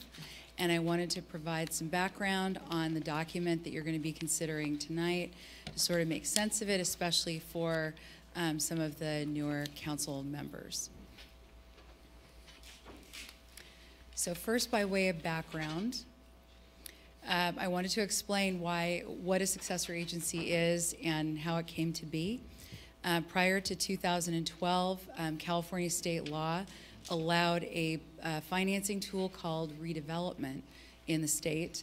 It was enacted in 1952 to help redevelop blighted areas, areas that needed additional investment in communities. This redevelopment tool allowed cities to keep a higher share of property tax revenues and directly invest those property tax revenues into those areas that needed it the most. It really was a major source of funding for infrastructure, economic development, and affordable housing in the state. In 2011, the California State Legislature adopted or passed a bill or bills that eliminated redevelopment. We were in a state budget crisis at the time and in a recession, and the solution to that was to not allow cities to retain such a high share of property tax revenue away from other taxing entities. And it was decided at the statewide level that redevelopment would be eliminated and dissolved. And there were sections of the Health and Safety Code that were amended and added. I put a reference to the Health and Safety Code sections, if you're interested, that dictate the way redevelopment agencies are to unwind their business. So when redevelopment agencies were eliminated, successor agencies to the former redevelopment agencies were created. And these successor agencies really were the cities that formed the redevelopment agencies initially. And just to put it in perspective for you, out of the close to 430 to 450 cities in the state of California, 400 of those cities had redevelopment agencies. So this is something that's very common for cities throughout the state. So now cities are taking over the unwinding of redevelopment agencies, acting as the successor agency as you are this evening, to carry out the unwinding and to pay what's called enforceable obligations. The law really defines what these enforceable obligations are, and basically, for the most part, they are obligations that were entered into before 2012 when redevelopment was eliminated. These would include things like bonds, loans between cities and redevelopment agencies, any type of legally binding contract that the redevelopment agency entered into, and administrative costs. So the document before you this evening is called a Recognized Obligation Payment Schedule. So it's basically an accounting form that lists out those enforceable obligations that I just mentioned. Again, all of this required by California state law and as defined by California state law. This ROPS, or Recognized Obligation Payment Schedule, needs to be adopted or approved by the county-wide Ventura County Oversight Board by February 1st of this year, and each year following. And what you're doing here is you're basically requesting in advance revenue that you're going to need to pay these enforceable obligations during fiscal year 1920. So if you look at the enforceable obligations that are on your specific ROPS, they're really just a few items. There are promissory notes that were entered into between the city and the former redevelopment agency. If approved, those payments will go back into the city's general fund, as they were originally a loan from the city to the redevelopment agency. There is also a loan from the former housing fund for the former redevelopment agency.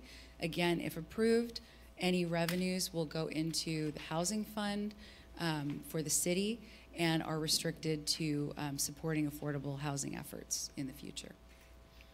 You also have bonds that were issued prior to 2012, then refinanced last year to take advantage of lower interest rates, kind of like you would refinance your mortgage when interest rates were lower.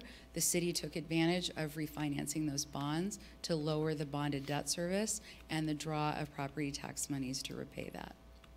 And then there's the administrative allowance for the successor agency, which by law is set at $250,000 for each successor agency in the state.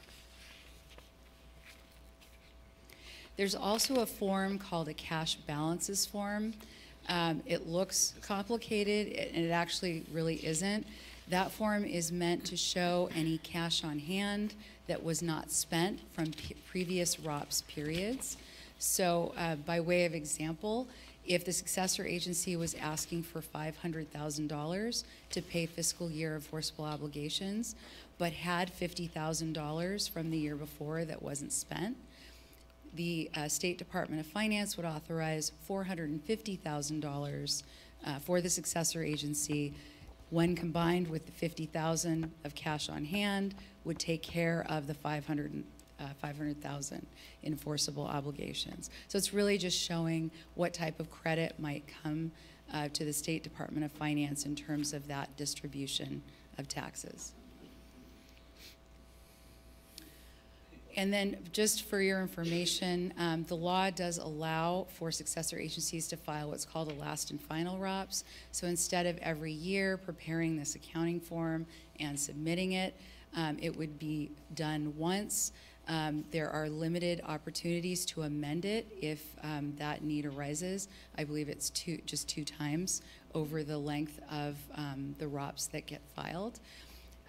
It's really advisable for successor agencies that only have bonded debt service payments to be made. You have an established payback schedule. It never changes.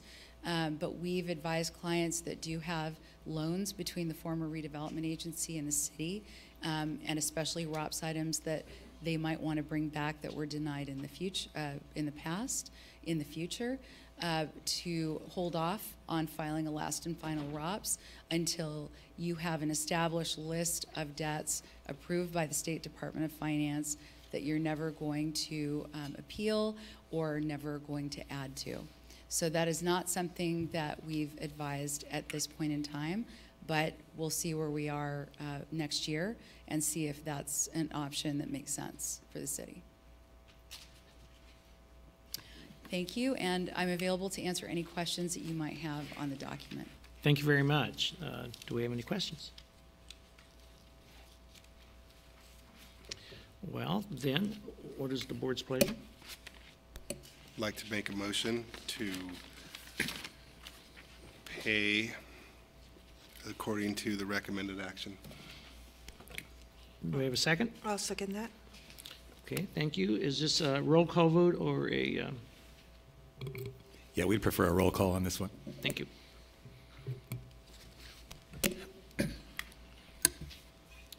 Member Gama? Yes.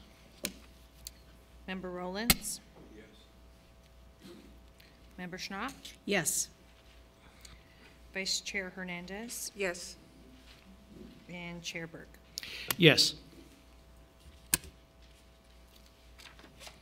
So, okay. Now we can move on now to open forum. This is anyone wishing to speak to the board on any other matter not on the agenda, this particular agenda for the successor agency. Anybody wanting to address the board on successor agency matters that are not on this agenda? Thank you very much. Then there will be open comment on the city agenda, which I suspect relates to your folks' business, unless it relates to this very technical sort of redevelopment stuff. That's for that. Okay, so just so you know, you can have your say. Okay, so we can close that open forum now. Any board comments? Very well, then. Then I would adjourn this meeting and we reconvene to City Council regular meeting. We again have, for the regular City Council meeting, which is a beginning again, we are going to start with the open forum. That is for anybody that wants to address the city on items that are not on our agenda. Now, we have noticed that there are a few people that we haven't noticed before coming here tonight. And it looks like a topic regarding something called Alma Rose is on the agenda for this. I also have 5 speaker cards and didn't say what it was going to be about, but I'll call those names individually. I've got 10 for Alma Rose. Can we start with 1, and then once we determine what this is all about, we'll either hear more comments or we might be able to reply directly. Yes. So, pick your best speaker.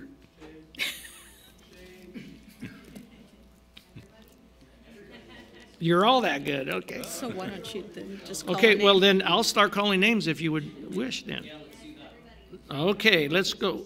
Roman Bivian Rodriguez.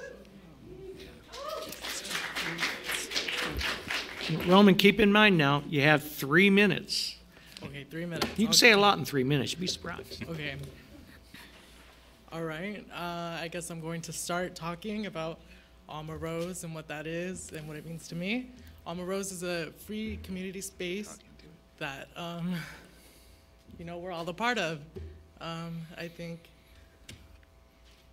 I don't know.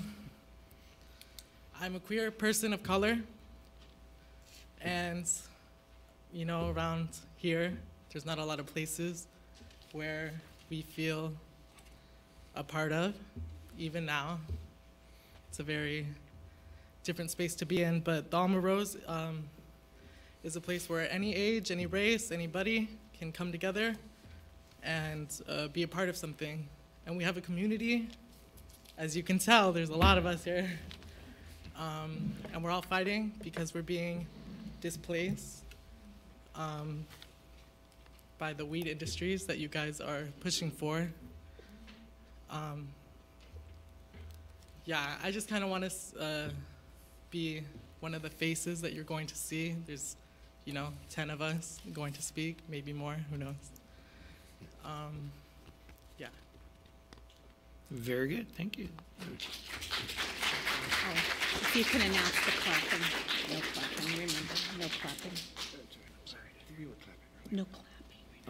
Mr. Mayor, can I inquire of the gentleman just because? Yes, you may. Could you come back up to the microphone? Come on back up, Roman. The reason that we are deviating from our normal policy, which is normally in public comment, people come and they speak to things, and we don't, by law, we don't engage them in any decision or anything. But one of the things that's confusing to us up here is we didn't know what Alma Rose was, and we don't really have any idea what the city has to do with it. So in order for us to effectively be able to address whether we can or do anything about it or not, can you explain to me what the city, I mean, has the city done something in connection with your space?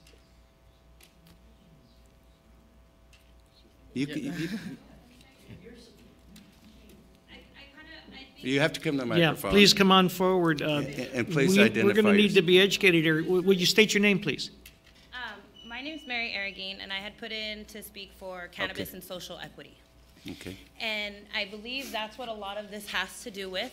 Port Hueneme does want to have cannabis in the financial sides of things. However, because there isn't really a social equity ordinance in place, which is something Los Angeles has started many years before, and a big reason why Ventura County put a memorandum on cannabis and cannabis retail sales and 215 for so long is because they wanted to see how LA would pursue it.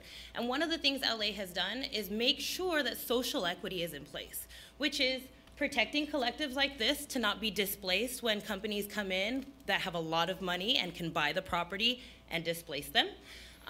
Also, making sure people who have been convicted of crimes or people who are on the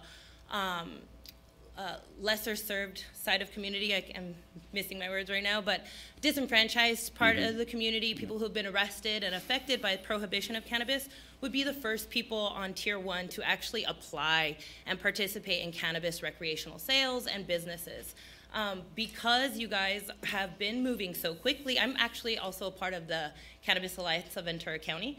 I've met a couple of you guys. I know most of you guys have no idea what the cannabis industry is really about. I've been in it for over 10 years on the underground side and on the above ground side. I've worked with Safeport, I've worked with From the Earth, I've worked with Skunk Masters, I do retail sales, so I'm really connected in the cannabis industry. And one of the things that is really unfortunate, for example, From the Earth had a lot of money from another area, came into Port Hueneme, bought a whole property, and now Skunk Masters, who's been a part of Ventura County, I'm not necessarily a particularly big fan of them, who's provided a lot of money to the area, is being displaced and can no longer function the way that they used to. This is affecting Alma Rose in a way that you guys have sold the property, or the property's been purchased by a cannabis manufacturing industry, and now they are being displaced, and this collective community of people who have come together, transgender, bisexual, Okay, can I interrupt you for 1 second? Because I don't mean to. take my but minutes? I know, yeah. Don't worry about the, don't Because worry there's about a, the timer. There's a factual thing here that you say the city owned the property and sold it? I'm saying the property was purchased. I'm not sure about Because who the owner was I'm relatively prior. certain the city doesn't own that property, and we don't. What has taken place is they're being evicted through allegations that they're being accused of. Everybody's innocent until proven guilty. They're being accused of allegations that's forcing them to be evicted. So they are being currently harassed by the Port Hueneme police force to vacate premises without being able to bring their story up front or have another area to Evicted go by to. the new owner, is that what you're saying? Yes. Ah. Okay. Well, okay. I'll let the rest of the speakers go. If I So may is it- address this very briefly. Yes. Okay. So I'll follow. I applaud your desire to be here and address the city council on this. It's refreshing to see people come and organize for what they believe in. Believe me, the city council and the city favors that. Unfortunately, we have no power to do anything about that piece of property because we don't own it. The individual, whoever he is, that purchased it, I'm assuming, and you can consult attorneys, but well, we will, ma'am. But I'm trying to clarify issues so that you understand that when you speak, there's a very limited amount, in fact, virtually nothing, as far as I can see, that the city's going to be able to do to address your problems. Ma'am, could you wait till your term comes up? By all means, you can come up and say what you wish. But Mayor, Okay. can I call on the mayor to address what's going on here, please? Thank you. I don't mind allowing them to have their turn at the podium, and please, I would like to call on Diane Zuniga.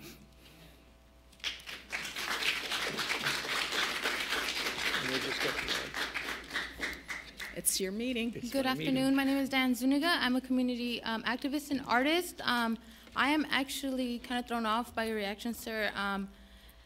I think that to say that you have no power sitting in a panel in front of me of the people who I'm supposed to speak to when I am this happy with something my community is doing is offensive.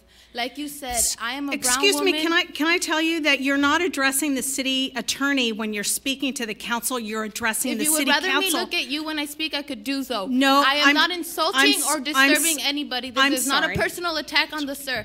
To feel like you need to defend him while I'm speaking is unnecessary.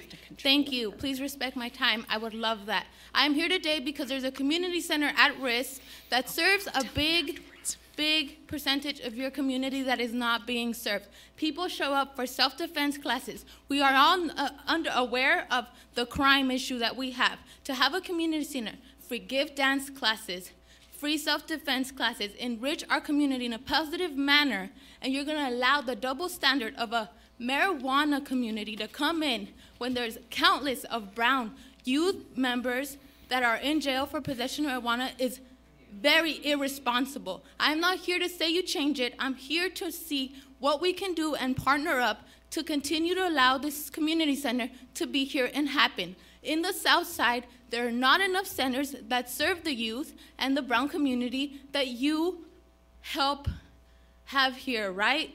I'm not telling you fix it. I'm not holding you accountable for it. I'm here to say, how do we work together to fix it? You don't like gang violence. I don't like gang violence. You don't like drugs and alcohol. I don't like drugs and alcohol. So why close down a center that helps people stay out of that? That's my question.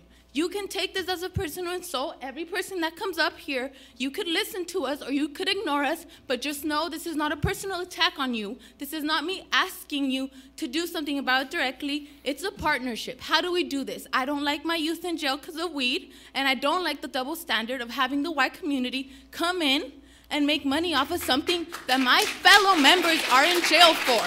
That is what I'm asking for. And if not you that got voted into those chairs, then who? That's all I'm asking for. Because you and me, we're not different. I just don't have your position. And I understand you have limits, but let's make it happen, because you guys are the council. I'm not. So, Mr. Mayor, can I? Councilmember Schnall. Yes, so I just want to make sure that for everybody that's coming up, you're actually here to address the city council. The two staff people that actually report to city council is number one, the city attorney, number two, the city manager. They're the only two people that we hire and fire as a council. But when you're here for the city council, you're not addressing anybody else but the five of us that are voted in as electeds. And I know that our city attorney was just trying to clarify a couple of things. And it doesn't sound so, but I have a question for the city attorney. So it doesn't sound like this is the property that's at the corner of Surfside and Hueneme Road. No, it sounds like I don't this believe this is another property that property the city does own. that is owned by a private company or an individual that's on Surfside Drive, possibly somewhere, but it's not city owned. So somehow it's like not a decision that we have made. I And- just want the clarification. Thank Yeah, you. yeah, thank you, yeah. And I believe that the property in question, who owns it? I don't know. Surfside Industries Partnership LLC, part of the marijuana industry. They do. Have we any applications, any information, any contact with these people? So we do know the building was sold within the last few months. One of the principals of the new group, and they do have a long-term vision for making it a cannabis, I don't know, not research park, but business park, is James please. Mesa. Thank you. Yeah, so Mr. James Mesa is the leader of this ownership group that we have been talking to. They do not currently have well, there's one business that is in the application stage right now, and Mr. Mesa is working with that group. That's the only application in the works right now. They have not been approved. I'm sorry. I will have you removed if you are going to interrupt anybody again. Thank you. City Attorney, how do we approach this regards to Brown Act? How can we discuss this? Well, the Brown Act, which is the open meeting law, says that we can't take action on any item which is not on the agenda because the agenda provides notice to interested parties that that's going to be discussed. Since this isn't on the agenda, you can't take any action. You can hear their complaints and have staff look into it and then bring it back on a separate agenda which has been properly noticed so that people that are concerned can appear and respond. Would that be satisfactory? So go ahead and call. They still want to speak? I would suggest, Mr. Mayor, that you just go through and call everybody for the 3 minutes on the agenda. Back to where I So, began public again. comments. Delaney, Yeah. come on up. I hope you have some new information.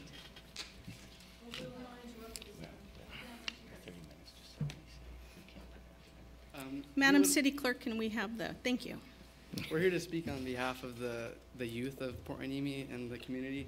We came up as a group because there's not a lot of young people here, and I'm sure you guys don't see a lot of young people come to these city council meetings, but I just want to start off by introducing myself. My name is Nestor Rivas. I'm a longtime resident here in Port Hueneme. I was born here in Port Hueneme, and growing up, I went to the local schools, and I did the junior lifeguard program here, and I became a lifeguard. This summer I was an employee here as a lifeguard, and basically what Alma Rose is we're a community event, and I know there's been a lot of misconception, a misunderstanding of what it is, but basically what we do is we're just a community space providing like just local artists and kids, just a place for them to come and express their beliefs and just a place to hang out. It's a comforting place, I'm kind of tied for words right now. I'm just a little nervous, but yeah, I'll call my other friends to talk. Sorry. My name's Logan. I live on 5th Street here in Port Hueneme, and I've used Alma Rose as a musical practice space for several months, and it's been very beneficial to my friends and I. And we've been able to use that space responsibly to enjoy the hobby that makes us happy. So. My name is Delaney Lavakude, and I'm a lifeguard as well with the City of Port Hueneme.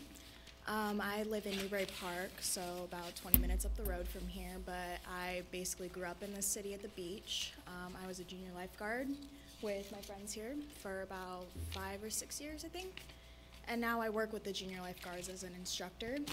And to know that there's a place like Alma Rose for them to go to once our day is up at the beach, it ends at 2. So there's a lot of time between when the kids are picked up by their parents, wherever they go afterwards, you know, their parents still have to work. So for there to be a safe place for these kids, these teenagers to go after our program is done for the day, it's just very comforting because I know that there's not a lot of options for them when their parents are working and they have to walk home several miles. Some of these children are 8 years old. And if their parents can't pick them up, then it's nice to know there is an option for them. And if this place gets shut down, then it's kind of troubling to realize what may happen for those children that cannot be picked up by their parents at that point. And it's nice to know that there is a place that exists for them. So thank you. Thank you.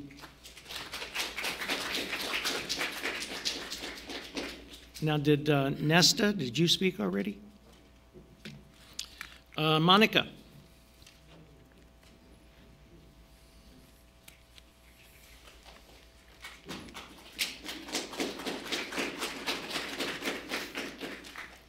Good evening, everybody, and everyone in the public. Thank you for being here and staying here to listen to what our story is and what we are trying to share with the public. Alma Rose has been here in existence as a community for, a year, and we'd like to continue to organize together and bring the programs that exist. There's, like it's mentioned before, all ages.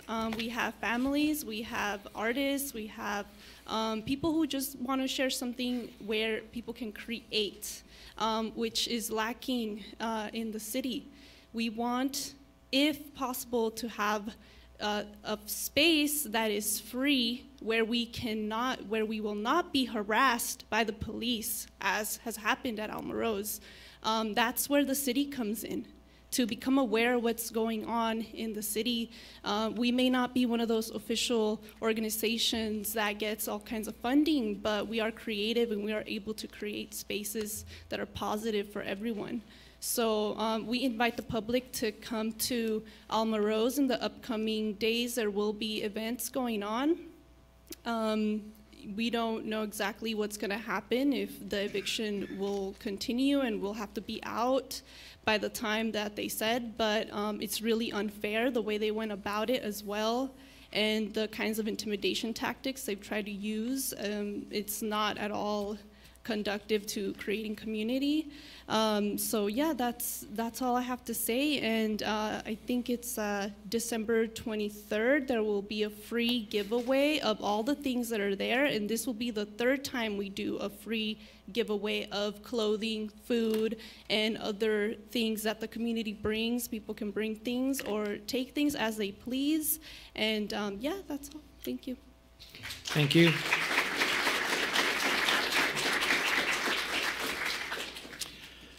And typically, we don't allow applause or any additional noise.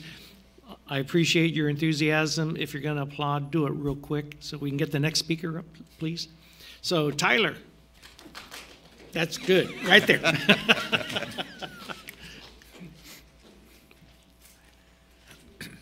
Hello, good evening. I just want to express Alma Rose. I'm from out of state, and when I came to the area of Ventura County, and to be involved in an organization that provides help for youth and young minds, brilliant talent and art. Alma Rose is like a place for them to come and go and express their artistic arts freely, and having that space taken away from them you know, is something that's, you know, it means a lot because they just got started. And now it started small, now it's just for them to grow is now being taken away. And for them to have a place to go, there's, you know, it's difficult. And, you know, they just find so nervous. Okay. But, you know, it's just having a place for them to go to express that. There's none out there, and for them to find another space is difficult due to high rent now and space unavailable. And for this space to be taken away from them immediately and without, even before the lease, and it's difficult because I love helping them support, to give back to the community that's local, and just for them to continue to grow, but, you know, just to have a space available for them. And that's all I got. Thank you very much. Again, we got to keep the applause real quick. We're really not supposed to even allow it, so, but I appreciate, again, your enthusiasm. Chris Salamanca.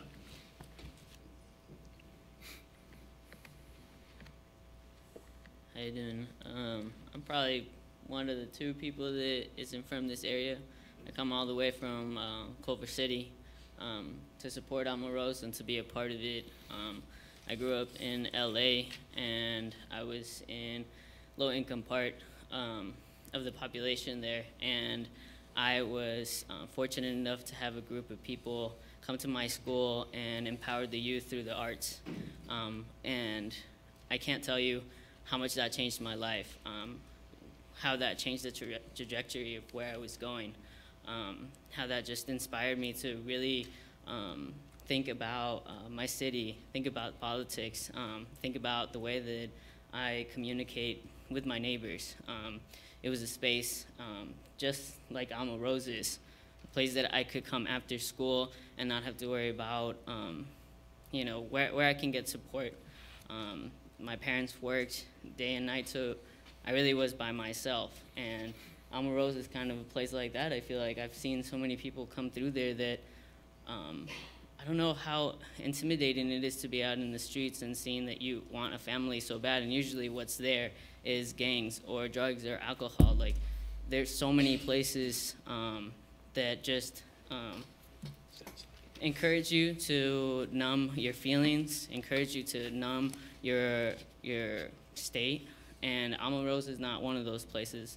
It's one of those places that encourages you to look inside and to create family and to persevere without needing alcohol, without needing all these other things that there's so many, you know, dispensaries or bars out that these kids could go into and get into. Alma Rose is not like that. I've seen beautiful masculinity get, you know, taught to other people there. That's something that I was able to get because of the group that I was involved in when I was little. And it was a group run, it was called ECOP, Equal Opportunity Productions. It was run by really intelligent, beautiful people that wanted to, yeah, just empower kids through the arts, you know. And I've known Shane for a year or more, and I've just seen his passion for this community and his passion to want to make it better and to be involved in what all of you are involved in, you know. And you see all these kids here, they wouldn't be here for Alma Rose, and they're getting their minds open to the possibility of, like, hey, we can get involved in our community, we can make, you know, a better change, a change for the future, so that we don't have to go run out in the streets. We can be part of, like, this creative, beautiful space that is creating a platform for them. So you said, you know, the secret to getting started of getting ahead is getting started. This is what Alma Rose is doing. It's creating a place for these kids, these platforms to then bring them to have their own, you know. Great. Yeah. Thank you very much. Let's try something new. Can you clap once? Do it. If you don't work with me on this, there will be no applause then. Anybody that needs to applause will have to leave the room. You want to clap once? Okay, no more applause then, please. Nura.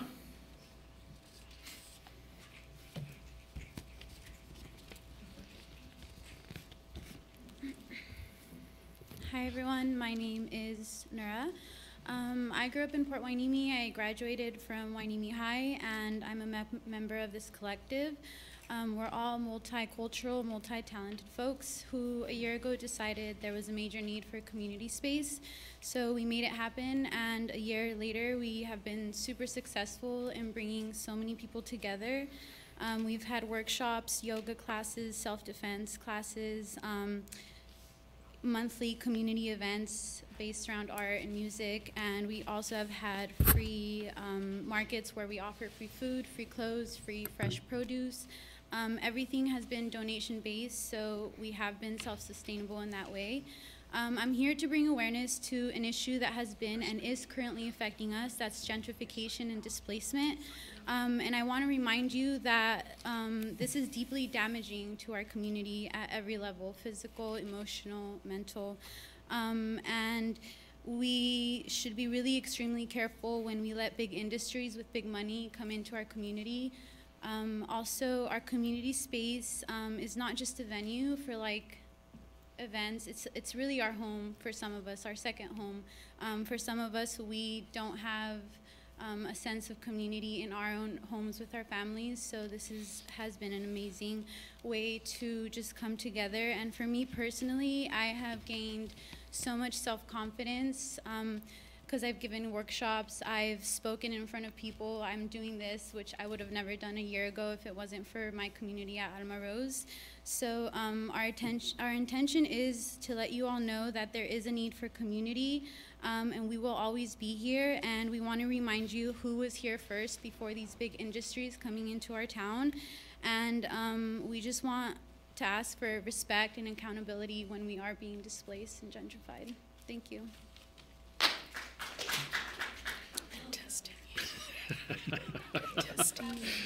Danielle, are you out there? Danielle Elise.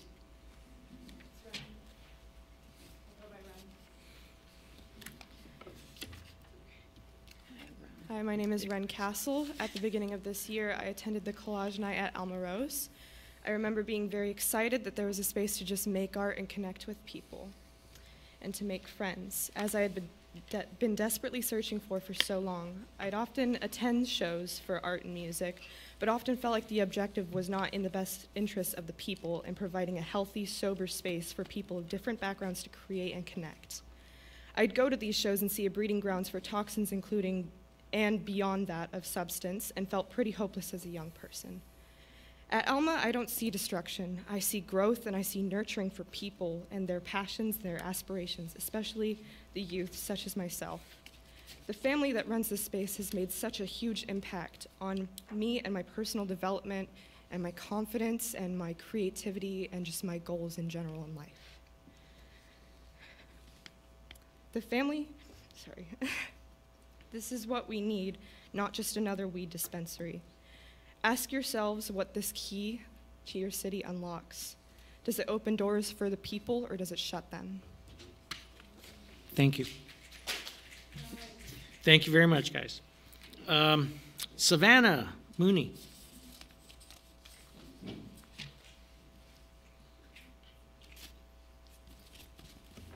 Thank you.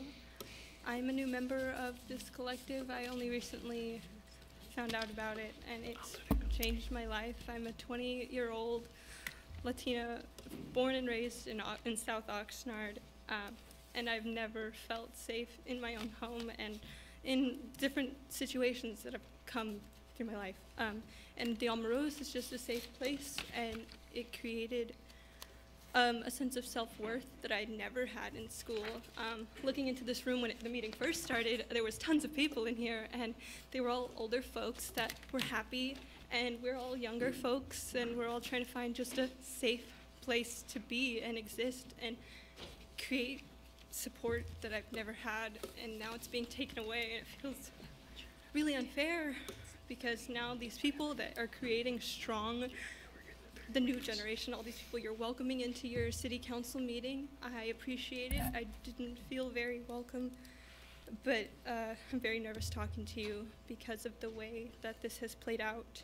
But all I want personally is a safe space where I can create and learn about myself and learn how to be confident, and maybe someday I could sit where you are, but I didn't think I could before I met these strong, capable people, and I support them, and I hope you can too. Thank you very much. Now, unfortunately, I believe we have arrived at our 30-minute mark in these comments here. So we will have to have a more open forum at the end of our meeting. So if you'd like to speak to us, please stay here. We're going to now have to continue our meeting, and then we'll come back to you. So what the mayor's saying is that item number 14 is the continuation of open forum. So at this point, we go into the rest of the agenda items that we have to discuss and have presentations for. Thank you.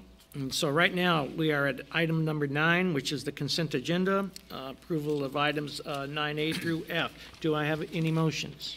So, Mr. Mayor, ask if you have any public comments for the public for the consent agenda. So it's just something extra. Yes. Are there any public comments on our consent agenda? Okay, now I'm ready to receive motions. Okay, move to approve the consent agenda. I'd like to motion that we accept the consent agenda. We have a second? So you're the second? Oh, We have a sorry, second? you're your Okay. first one. Yeah. All in Second. favor say aye. Aye. Aye. Aye.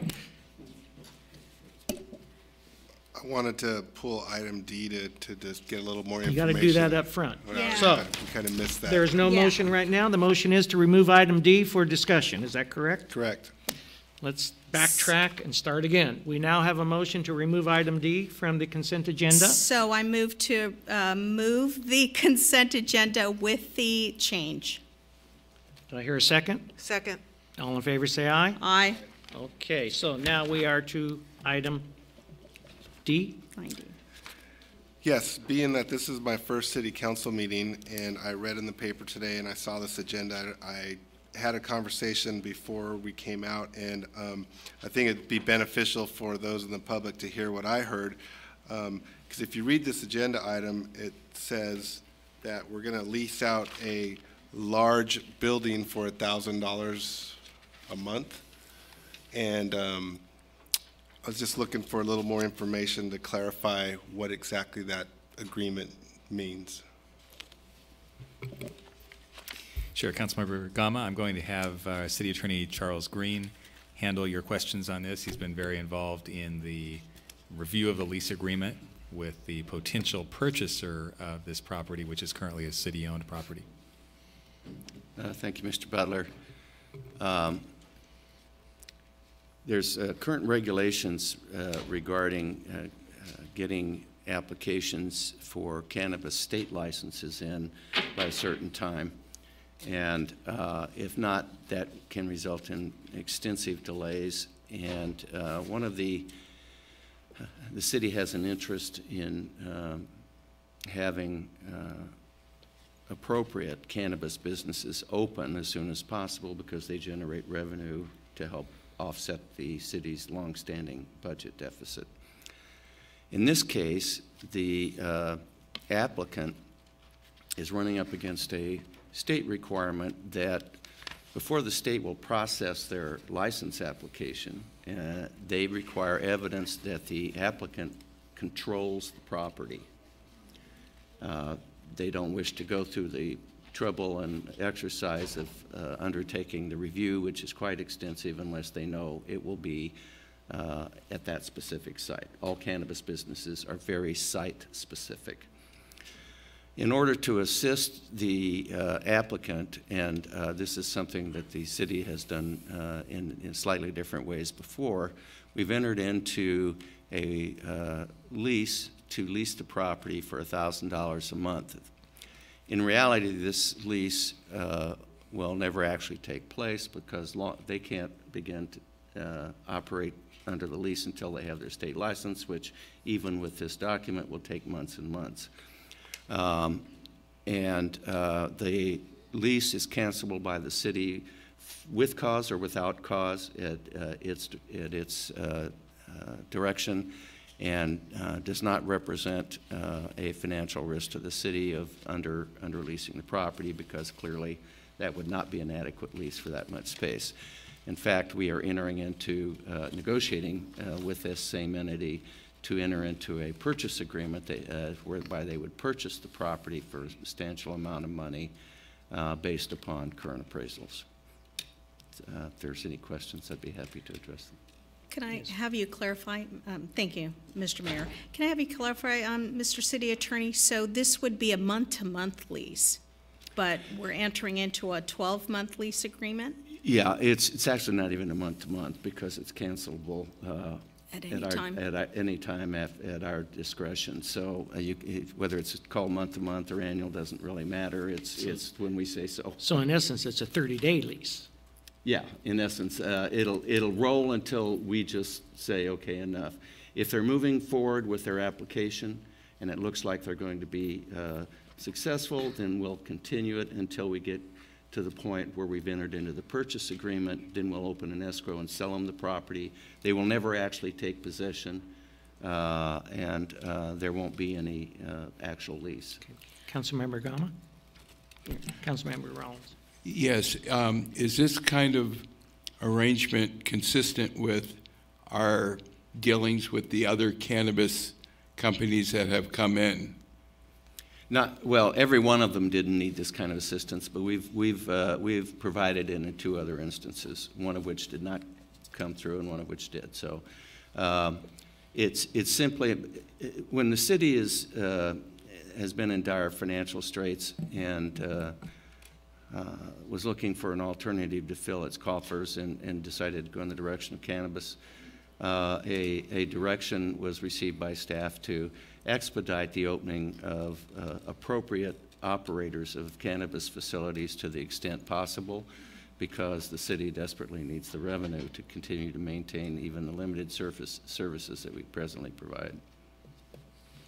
Councilmember Schnapp. Thank you, Mr. Mayor. So, Mr. City Attorney, this is the building that we're talking about that has been that marine supply place, right? Maritime supply, yes. It's a big commercial property there at the corner of Hueneme and Surfside. That's correct. Right. And so this is the one that it's actually part of one large building. The other part of the building is occupied by our Public Works. That's right. Our Public Works yard and all is back there. Okay, so that's what we're talking about. Councilmember Gama.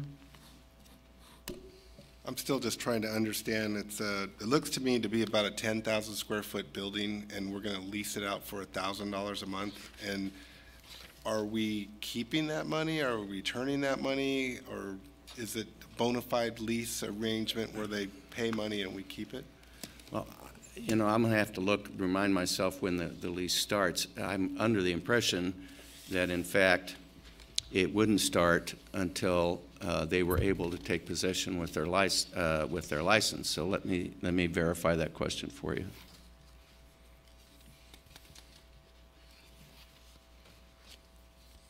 No, it does begin immediately, and the first payment will be has hopefully been tendered, and is being held pending approval because it's December 1st. And the use, as I point out, the lease can be terminated, so they won't actually be using the facility, but they will be paying money to hold that property under this arrangement until they can work out their licensing. I'm sorry, I was looking at the 90. What was that last part that you said about they'll be paying the money? They'll pay monthly rent until we decide they don't, but that will continue until their licensing is final, and then with their licensing final, they can get an approval from us for the CUP, and at that point in time, we finalize the purchase, and they'll just buy the property. So they'll pay a monthly term just to hold the property while they work out but they won't occupy it. Is it kind of like a lease option to buy that Yes, it's very much like that. An option to buy doesn't quite probably meet the state's requirements, so we haven't called it that, but that's in essence, it's not even an option to buy, because if they don't have their state licensing, then they can't buy it anyway. So if their licensing works out, then they negotiate with us to buy the property, which we've already appraised, and we know what it's worth. And then we'll enter into a negotiation with them to buy the property for cash to us. Councilmember Schnapp. Yes, thank you, Mayor. So for clarification's sake, because I know that we have, 3 new council members and they're coming in kind of midstream in this one, is that the business here, Red Mule, would end up being a very different kind of cannabis business. Yes. What we have in the city right now are retail locations that are selling medical and personal use. And there are some then delivery systems as well. This one is a different proprietor. They would actually be manufacturing. And usually when you manufacture, you can't have retail on the same location. You have to look for another location that would be retail. So this would be more of a manufacturing and research group, Yes, I believe. one of the principals of the organization is a cannabis researcher from UCLA, and their business plan is somewhat akin to the Amgen business plan, where they want to develop not drugs, but medicinal uses for cannabis products, and then patent those and sell them to all over the country. And so then for this property, I believe we had about 5 folks, 5 different businesses that came to us with proposals. Mm-hmm. And the previous council then looked at all of those and felt that Red Mule was the one that kind of rose to the top, depending on what the variables were, but it's a very different kind of cannabis business. So I just wanted to clarify all of that for everybody here. Councilmember Gama, is this getting to what you're trying to get to? Is this addressing your question? Yes, I have one more question. Please. Will the lease payments of $1,000 a month satisfy the property taxes? Well, at the moment, we own it, so there are no property taxes. Yes. So, yes. Yeah. Councilmember Rollins.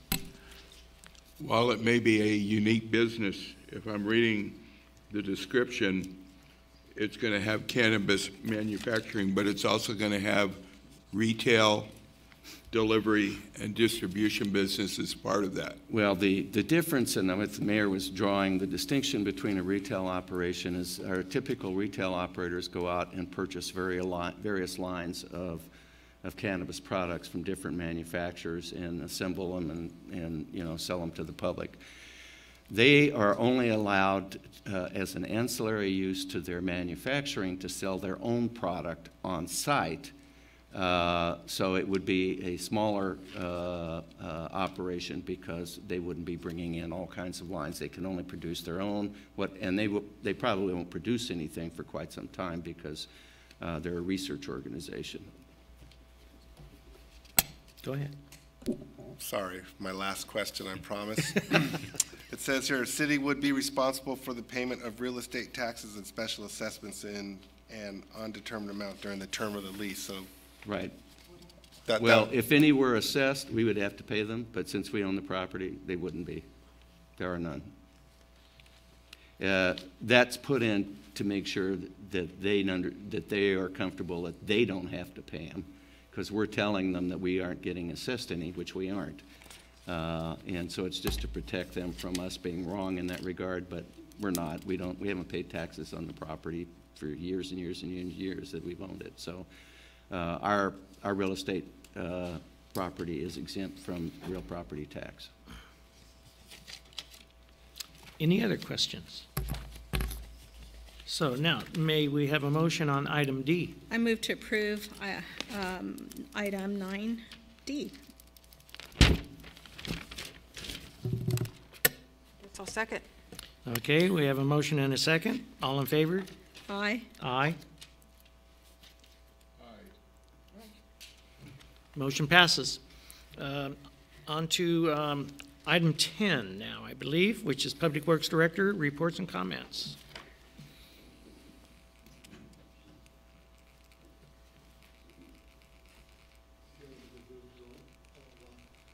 Come up here.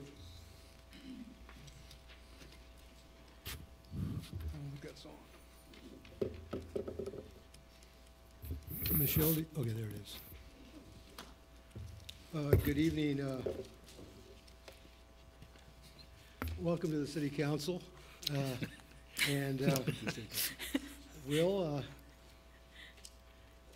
This evening, a couple of things. Tonight,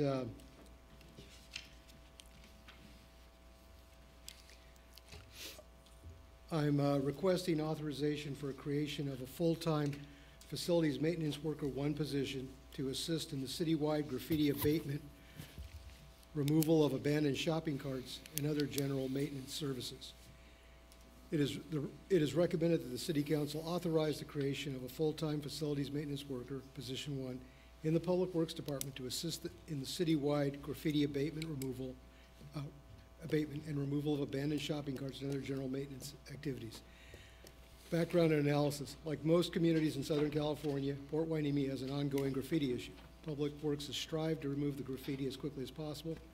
However, this sometimes takes 3 to 5 days, given the current staffing levels. In dealing with graffiti, one of the most effective deterrents is removing the graffiti within 24 hours. Because of past general fund budget shortfalls, the city eliminated a number of positions, including a part-time graffiti maintenance worker. This proposed position would assist in graffiti abatement, allowing us to return to the standard of removal within 24 hours. This position would also assist in the prompt removal of shopping carts left in the public right-of-way and a variety of additional maintenance tasks that will continue the high level of general maintenance throughout the city that Port Hueneme residents have come to expect. The fiscal impact, the Finance Department has determined that the action, if taken as recommended, will have an annual fiscal impact of $58,727 for a new CalPERS member or $64,630 for a classic CalPERS member. This includes all salary and benefit costs. This position will be funded entirely from the general fund and included in the Public Works Department budget, starting in fiscal year 2019-2020.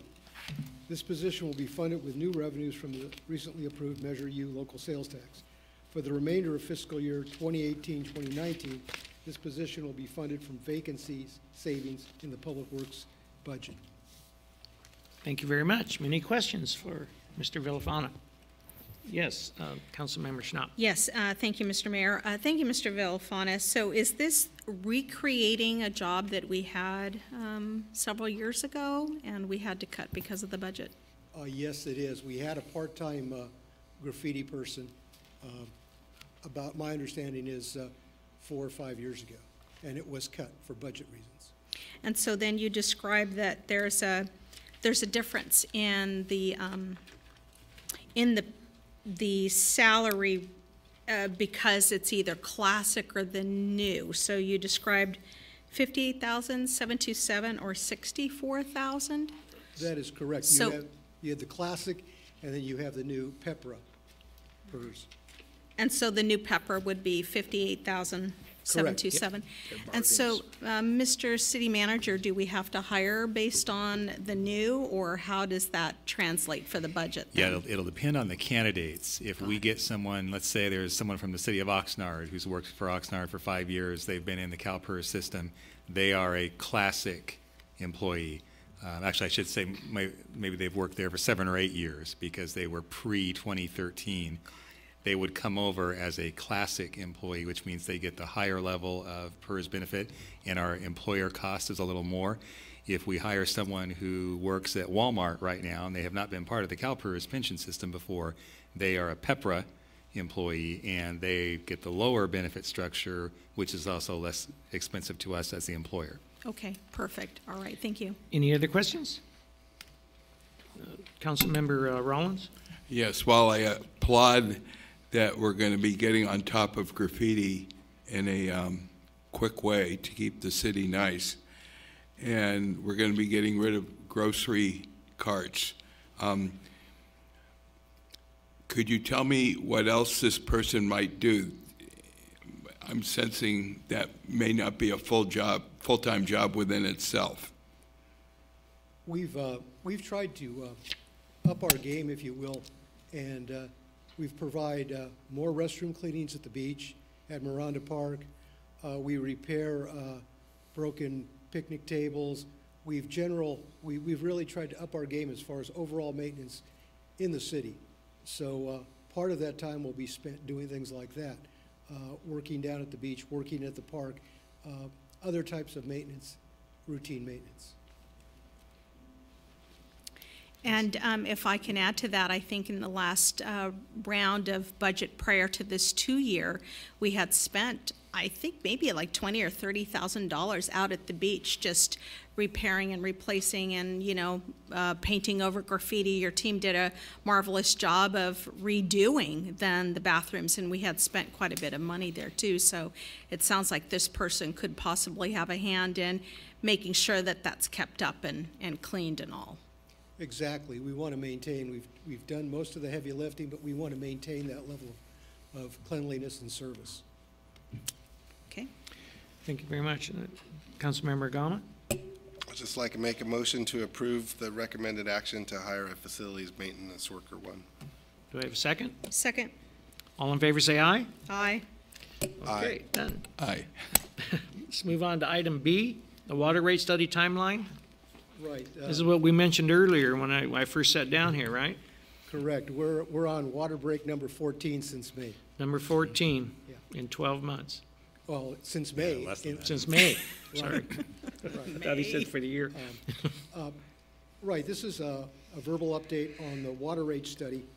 And our consultant, Raftelis, I've been in contact with Mr. Steve Gagnon. He is the lead consultant, or the lead on with the consultant.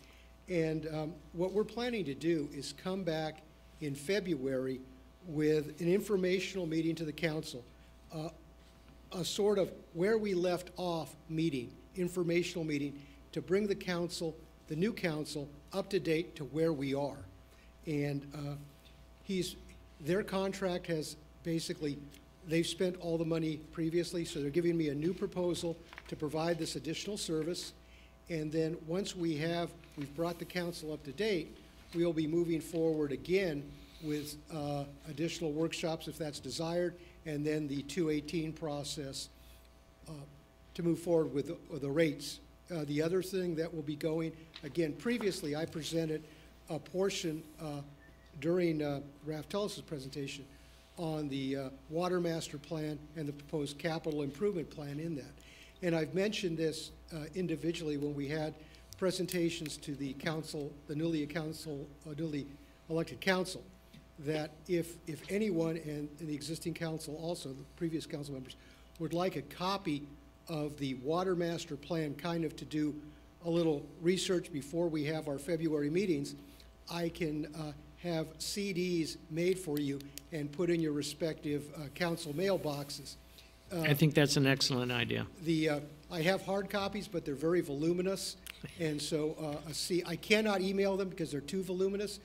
But I can provide you with individual CDs so that you can take a look, and I can also provide you with part of the synopsis I presented previously to the council during these meetings, and I'll go ahead and do that. Yeah, when Steve Hickox was still here, did we not have a 1 or 2 page, 3 page spreadsheet of different options? Or Right. I presented on the capital projects and the water master plan and my recommendations on it. So I can reconstitute that and send that out. That I can send out as an email, and I'll provide a hard copy, and that'll be placed in your council mailboxes probably maybe this week. If not, it may not get there till after the first of the year. Okay. But you'll have it. That sounds good. Are there any questions? Any other questions? Okay, do I hear a motion? So it was just receiving the oral Well, update that's right. then? No motion for this one. Just- Okay, off we go. So we don't need a Action, motion. oral update. Okay, item 11, Chief of Police reports. Chief Salinas.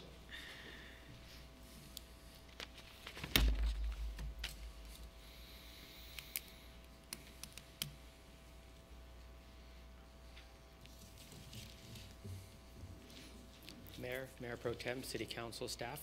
I'm here this evening to present our monthly report for the month of essentially October and November. And we do this every month, as many of the new council are aware of, and we'll continue.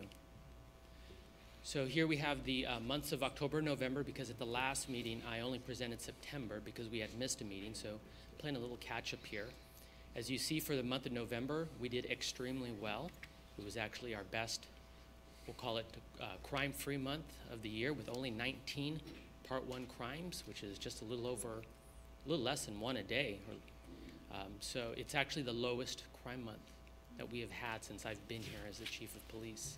And that was, in October we had 37, which was a relatively low month, and so we are on a downward trend.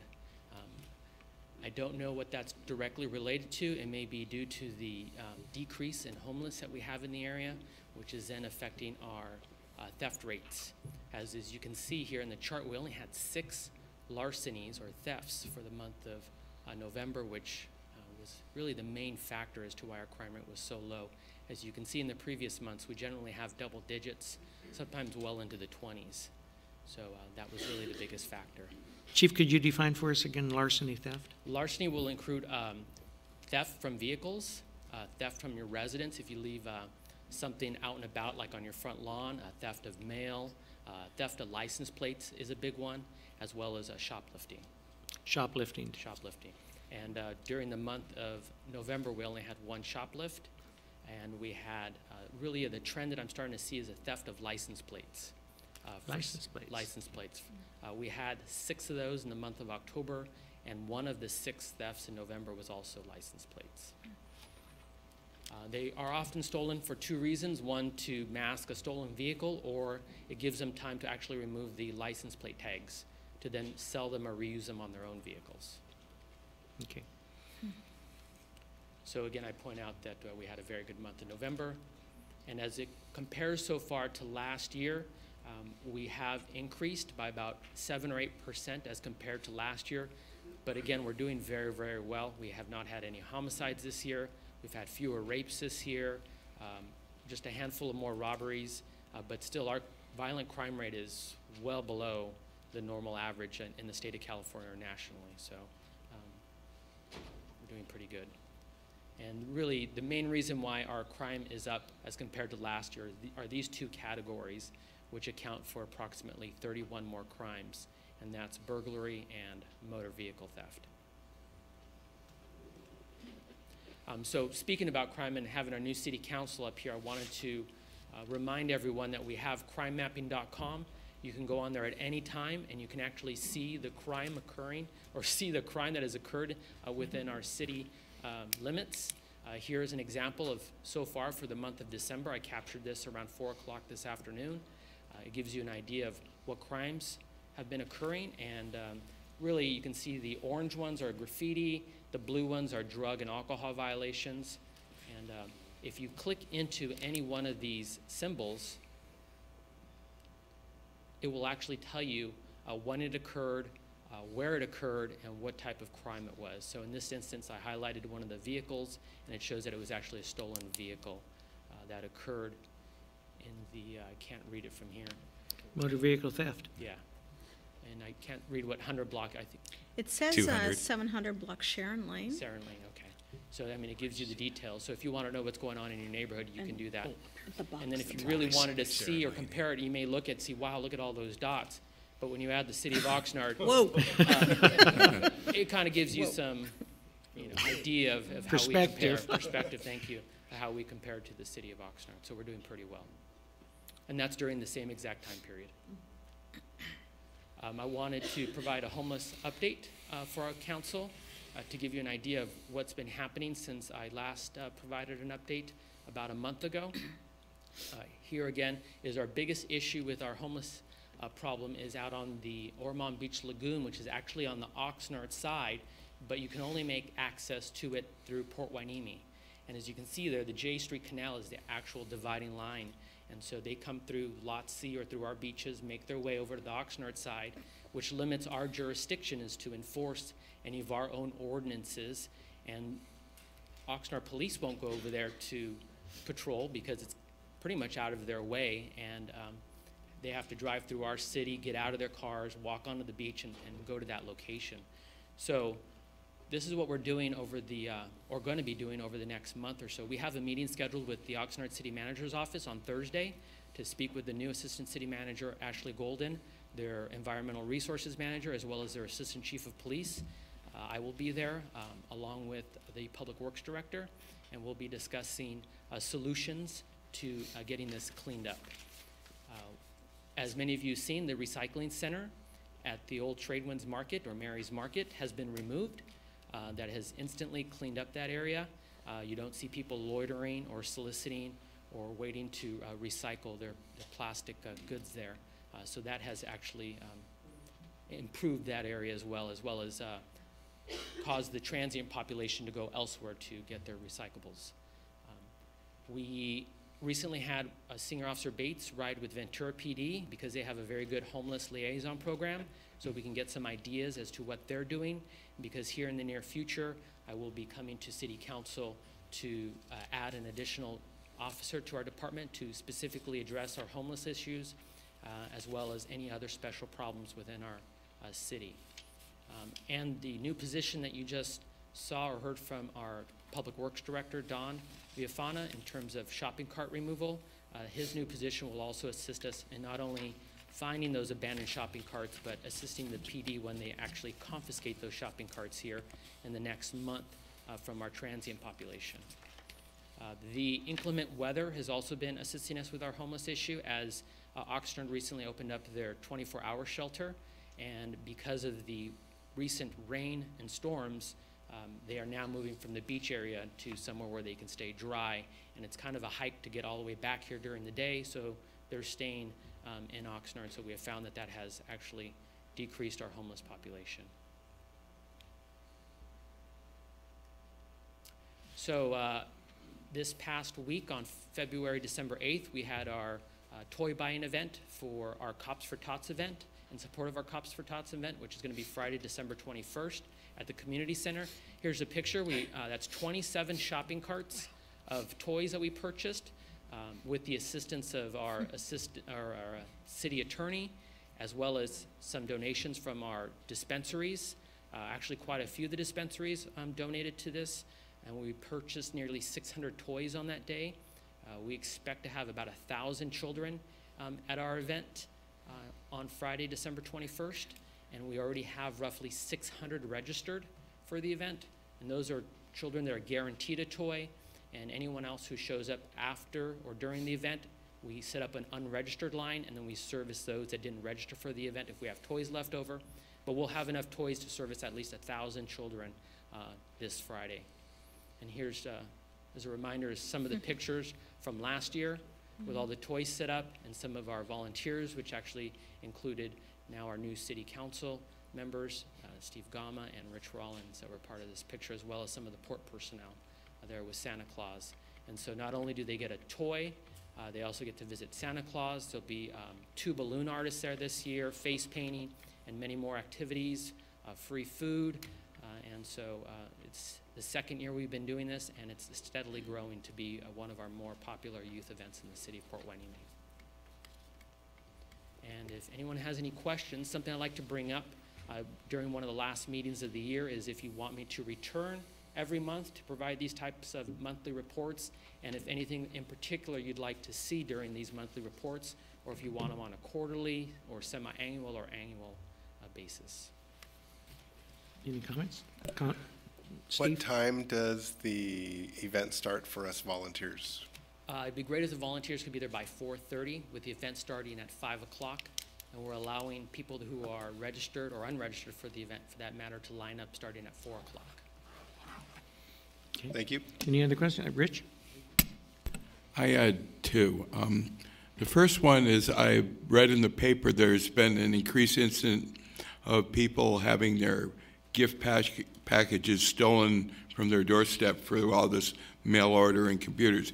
Do we track that, and is that included as part of that, or has it been a problem? That's a very good question. So that's included in the larceny theft category. package mail theft, and so we have not had that significant increase as other jurisdictions have had. We've been very fortunate. We've all actually caught a few people in recent months, so we believe that's been a direct result of why it hasn't been as prevalent in our city as it has been in other cities. Okay, and my second question, I saw the map, and it had a bunch of different circles of where the homeless problems had been in Ormond Beach, but I saw really none in Port Hueneme. Have we not had any problems? We don't have any encampments in our city at all. Great. Okay. Any other questions, comments? Oh. Yes. Thank you, Mayor Berg. Thank you, Chief, for a great presentation. You and your team are doing some exciting new things along with helping us curb some of the issues that we've had for a while. With going back to the homeless situation, so have you had any discussions? I know you've probably met with like the police before about the whole homeless issue, and I think the last time you were here you talked about the shrubbery that is kind of gives folks cover on the beach, but they had to go to the Coastal Commission for approval. Where does that stand? Yes, so during the month of October, the city of Oxnard started on that project.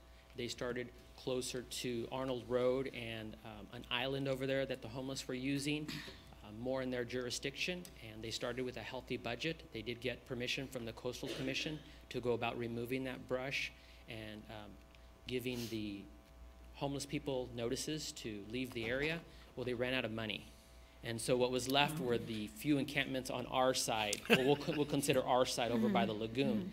And so that's why we're now in discussions with them beginning on Thursday to see what is it that the city of Port Hueneme can do to get them moving on this project, whether it is provide resources, help with the abatements on the police side of it.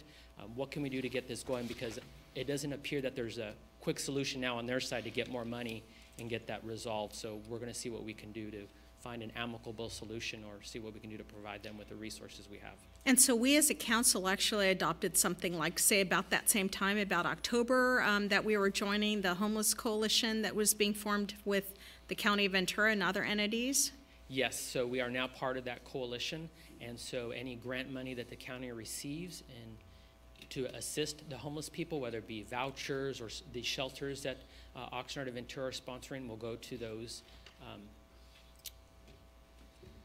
those resources. And so we will now have access to that money, and so when it becomes available, we will be applying or see what we can do to handle some of our own homeless issues. Okay. All right, thank you. Thank you. Any other comments or questions? Yes, city manager. No, I'm the city attorney. He's the city manager. Something like that. Yeah, the good-looking one's the city manager. I just, having been there for the purchase of the toys, I just want to tell you how impressed I was with your gentleman, your team.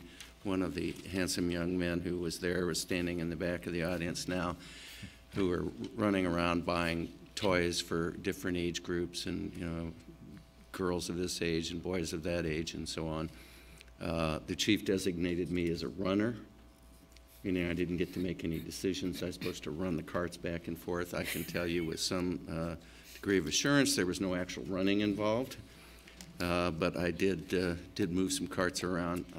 Chief Salinas has created a really terrific organization, and even more fun than actually going out and buying the toys is the event where the kids get them. So if you have any opportunity, any of you, to go and watch that, it's pretty cool. Anything else? Chief, you continue to be a treasure for this city. Thank you very much. Thank you, sir. Okay, now we push on to item 12, which is city manager's report. Just one item tonight, Mayor and Council, for your calendars. I think you've already all got booked a big chunk of time during the middle of the day on Wednesday, January 16th. And that's for some state mandated training about harassment prevention training, which is now required by the state for elected officials. We, just in the last couple of weeks, have been able to line up an attorney who specializes in training city councils on social media, the appropriate use of social media, what you can say, what you can't say or shouldn't say. And that's a huge deal now as more and more elected officials are getting active on all the different social media platforms. So that will be following the training that I believe you already have booked on your calendar in the early afternoon, this training. Yeah, I think it starts at 1:30, and it's a 2-hour session. It's an attorney who's very well known throughout Southern California on this topic. So you're going to spend a whole bunch of time with us on that day, but it'll be valuable training, and we are providing lunch as part of that whole adventure. So we'll at least give you a decent meal as part of it. Delightful, thank you. That's it. Council members' reports, comments, requests for future agenda items. Any other comments? Yes, thank you, Mayor Berg. I just want to say that our send-off to Councilmember Sharkey, who had served, I don't know how many times as mayor, 5 or 6 times during that time. The send-off was really special, and I just wanted to recognize all the staff here at the city who really put everything together and made it top-notch. He and Beverly were just pleased as punch, not only with what happened here at City Council, the first meeting in December, but then that following Friday. And I have to also just give a special commendation to Chief Salinas.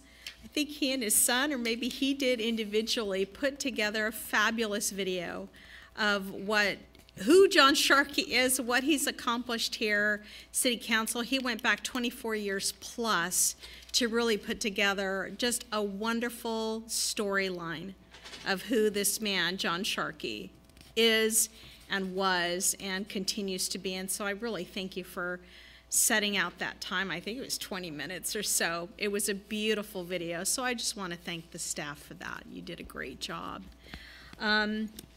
Secondly is that I know that we're going to be addressing the odor issue and those elements here coming up in 2019. I think we had asked for it to come back to the council like January, February. So Mr. City Manager, I just want to make sure that we don't miss a beat here with that. Sure. We'll be trying to bring back regular updates on what has happened, if anything, during the last month or couple of months. So still very much on our list of activities for 2019. Okay, because I did end up coming back into the city as I went out for an errand and came back into the city along Hueneme Road on Saturday, just barely past Savers Road coming west, and oh boy, it was a really strong odor, like out in South Oxnard at that time. Was it the, how did you describe it, the rotten onion smell? Ammonia. Oh, ammonia, that's right. That's not good, yeah.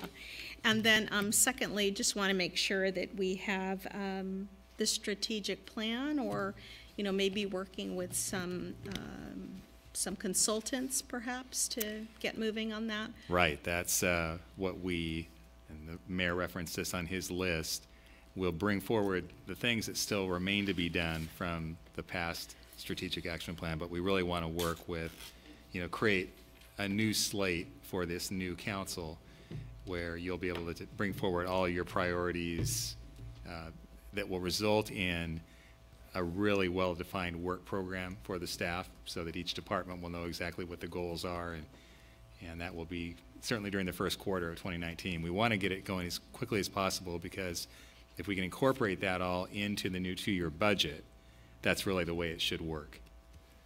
Okay, and then one other thing too, I believe we took care of it in our closed session, or consent agenda, I'm sorry. And this was for the agreement between the city and SEIU, and I think that's a fabulous step forward, so just want to acknowledge that. Thanks. Yeah, a lot of hard work from Linda Lee, Ken McDonald, really over the last 6 months to a year, talking to the representatives from SEIU to pull that all together. We've been waiting for that time to come that gave us a little bit more money to recognize this special union group within the city, and so thanks for your help on that. All right, thank you. Okay, if there's no other comments, then it's back to open forum, and I'd like to call on Crystal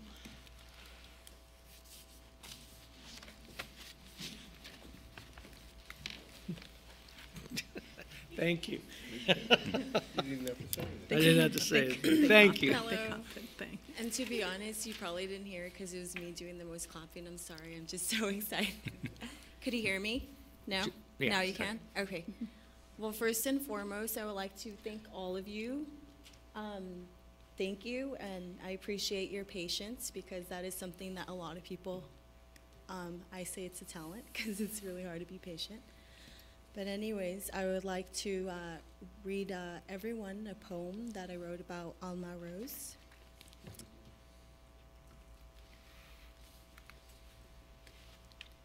You ask me what dreaming means to me. I'll tell you. From the moment I stepped in, I knew this is where it begins. My growth from within. My voice to connect one another. My intentions to build relations and a good foundation for those who cannot yet speak for themselves. To help my community prosper to something that they always had inside of them. To envision the beauty of life with them. To be riding the wave, to engrave what it is to dream. That's happening, and it's happening to me. So with that being said, with Alma, like everyone else said, to me, that they're family. And it's just a really bad situation that this place isn't going to be there anymore if it gets taken away from. With this place, I've seen literally a 7-year-old. At first, she wanted to actually just read a poem online, right? And then she ended up actually making her own poem that day, and she ended up reading it out loud. And to me, that's beautiful, because where do you really see that? And I hear all of you guys with this agenda talking about community. And with this space, it really does help our community, you know. Maybe with this space, it'll have less graffiti because those kids could actually have a space that they feel safe. On the agenda, I saw that there's the Boys and Girls Club, there's all these things. But where is there a space for even the elderly? Where is there a space for me? Where is there a space for those in between? Our space is for everyone, and that's why I love it. It's family oriented. We're not, oh, hey, let's have fun. Let's go drink and smoke there. No, it's all about connecting and being your vulnerable self, being your truest self without us being judged. And that's why I love this. I love it. I essentially want to be a holistic nurse practitioner. And with this space, it has helped me learn and share. We have different workshops. My friend Amber, she does Totality Thursdays. So what does that mean? We're obviously all human beings. As you guys know, the world could be super stressful. And to de-stress, I know everyone or for the most part, there's alcohol involved. There's other things involved. And so with this space, we could have fun without doing those things, being sober. And I honestly, I love this space, and I just want to thank everyone for listening, and I hope that you really get a good understanding, because we do have a lot of good workshops. We have yoga, self-defense. Okay, Crystal. do open mic. Thank you very much. Thank you. Daisy, are you still out there? Leon.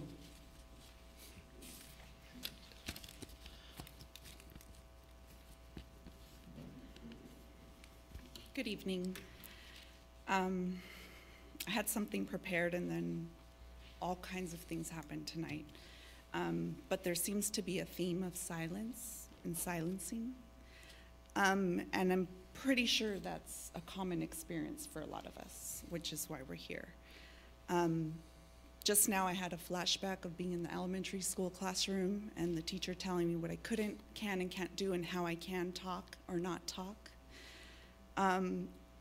And there just seems to be no escape from systematic oppression. It's constant. So we ask ourselves, where do we go? What do we do? Who can help us? We have each other. That's what we have. I'll give you a background. I'm an elementary school teacher. I've been an educator for 12 years. Why does someone that, hated school growing up go into education? To do it differently. Why did we start Alma Rose? To do something different. So we've come together over the last year to create and to gather. to experience one another. And we've often been misunderstood because of the color of our skin, our culture, the fact that we come in numbers. We're not just one person. And we always seem to have this pushback that we're up to no good. We feel like we're in trouble, just like we did when we were little, always in trouble. So you ask, what can you do? Well, the cannabis industry that you're in support of are coming up and buying up buildings, buying up properties, opening up places, displacing people, people that are barely making ends meet from their homes, from their small businesses, from their community spaces. We ask you that as you fall into the role on this platform, that you consider who you're here to serve, and that when you welcome the new industry, you consider that in making place for this new industry, ask yourself, what are you removing in the process of doing so? Thank you. Thank you very much. Cheyenne Castrani?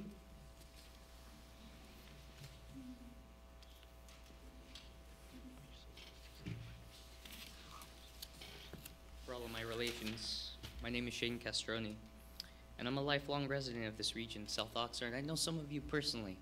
I was probably conceived on that beach. My parents love this place. I love this place. I have a deep, deep, deep love for my community. And for that reason, I put my skills to service for these folks, for these young people, for all of you. I would do it for all of you. And, you know, we've just been met by distrust, anger, aggression, hostility, even in the city hall, unfortunately. And we come to you in a loving way, and we're passionate about what we have to say.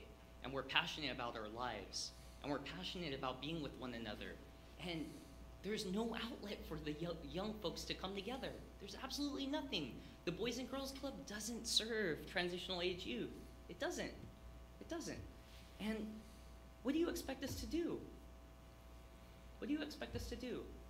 Like with our free time, it's really frustrating though to come in here and to know that wholeheartedly I'm trying to do something positive in the community, and so are all these people. I'm sure all of you really do care about this community, right? And you want to do something positive. I'm sure even you, on some level, you want to do something positive for this community. And we need community space. We need spaces for the people, by the people. This is a democracy, is it not? This is our right to assemble, is it not? And we're here showing you that we care. And so we hope that you'll work with us to show that you care. And perhaps we can create something. But without that care, it's all just lost, and we bicker and we fight unnecessarily. And yeah, I had these words all prepared, and following my wife's words. She's the wise one, not me. I just know that I'll continue to be in service to the people, and I hope that you are as well. Thank you very much. Nika Joy Lopez? Did you fill out a... Yes, I did. I'm just saying I hope she's not on the phone as I'm speaking. Okay. Well, I don't want to call your name again when you're done. No, she's on her phone. No, I'm looking up your information. I'm looking up the Alma Rose on my internet. That's all. I'm not on my phone. I'm just internet. Making sure that I have your that's everyone's okay. attention, Yeah, 'cause I can tell when certain people are talking. You guys are all distracted. Absolutely. in some No, way. go ahead. Hi, my name is Nika Joy Lopez. First off and foremost, I would like to say that it would be a dishonor if you guys were to close Alma Rose. And I'm saying that as a kid who has been on these streets and has been offered drugs, offered to join gangs, and people like them that took the time to educate me and like, you don't need that path in your life. I solely wish that my buddy Jeffrey, who hung himself 2 weeks ago, who's only 20 years old, could have found out about Alma Rose, because I guarantee you he would still be here to this day. And I understand fully to the extent of marijuana. I have blood hemorrhages. I have only till the age of 35, and I'm only 23 years old. I understand the importance of medical marijuana. I use it on a daily basis. But at the same time, we have Hueneme Patient Co-op and all these other places that can give these people the medical and recreational uses of drugs that they want. But say you close this down, and that kid just like me that could have had a chance because you close it down, joins a gang, starts selling dope because you close it down when they had a safe place to go into. Speaking about the fire also, I was actually in the hospital when the Thomas fire was happening. I was throwing up blood for 3 to 4 years. Yeah, but you guys didn't know that. I'm in the process of dying, if you guys didn't know. But I want to actually see, and hopefully, even if you guys close this down, maybe you can do something while I'm still alive until 35 to give them a chance to have a place where kids can come and feel free and potentially save a kid's life from killing themselves.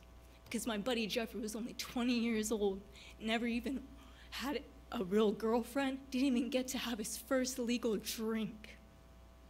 But say he walked into there and he felt the warmth that all of us do when we walk in there, that could have saved his life.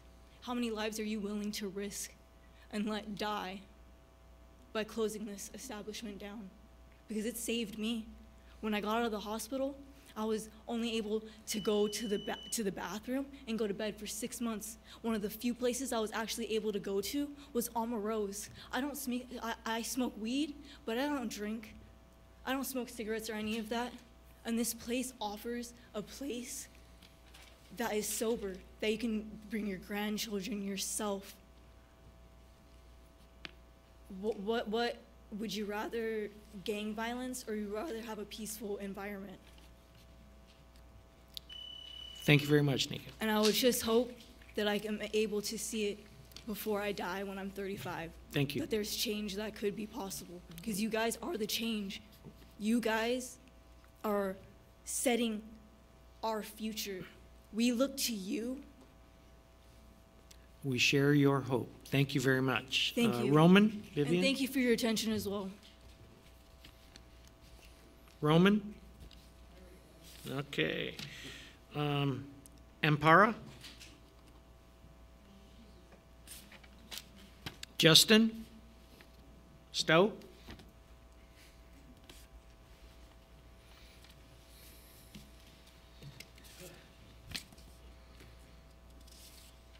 Howdy, folks. So there's probably a hell of a lot of confusion going on. We started renting our space out from these people, and it got sold to the weed industry, and they gave us a year left on our lease, and we've been pressured by the police lately at our peaceful events, and we've gotten an eviction notice. We have 30 days left from 2 weeks ago. We have like 2 weeks left, and this space means a lot. We're a very impassioned group, obviously.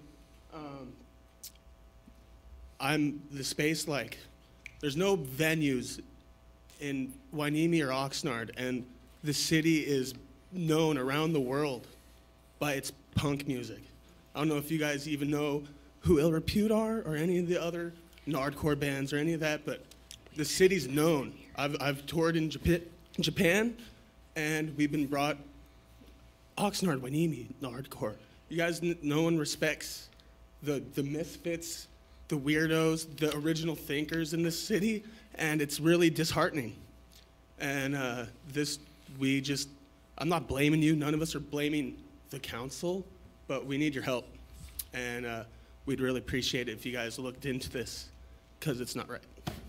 Thank you very much. You know, I just want to mention that we did actually recognize the band here a couple of years ago, and you know, Sergeant Starna is like, yeah. So Sergeant Starna is nodding his head because I remember that event. Yeah. Go ahead. Okay, Danny Malachica.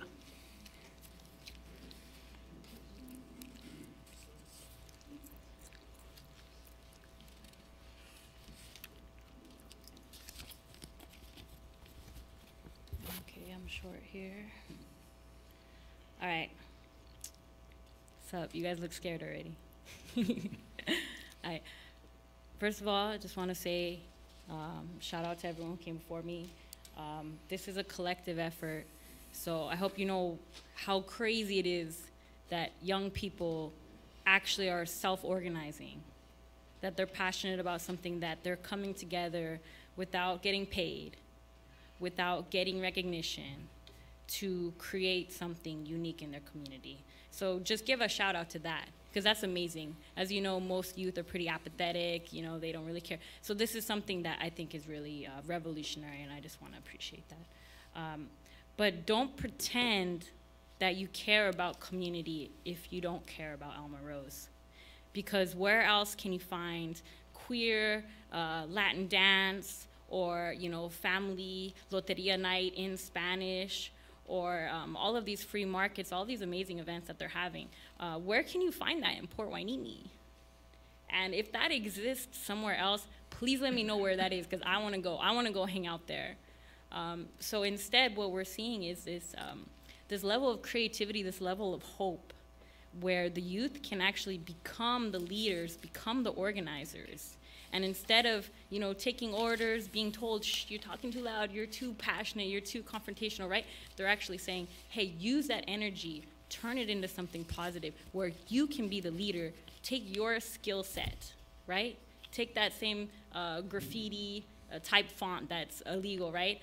Take that same skill set, turn it into an art workshop that can become something valuable to the community, right? So turn something that you didn't know that you had within yourself, some kind of skill, where now you're in control, you're the leader of the workshop. And that is something revolutionary, where we're actually creating leaders.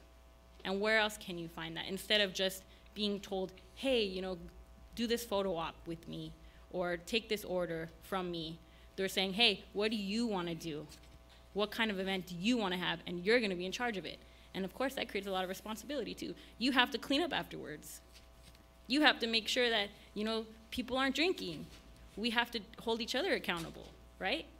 So that creates a really long-term power for our community.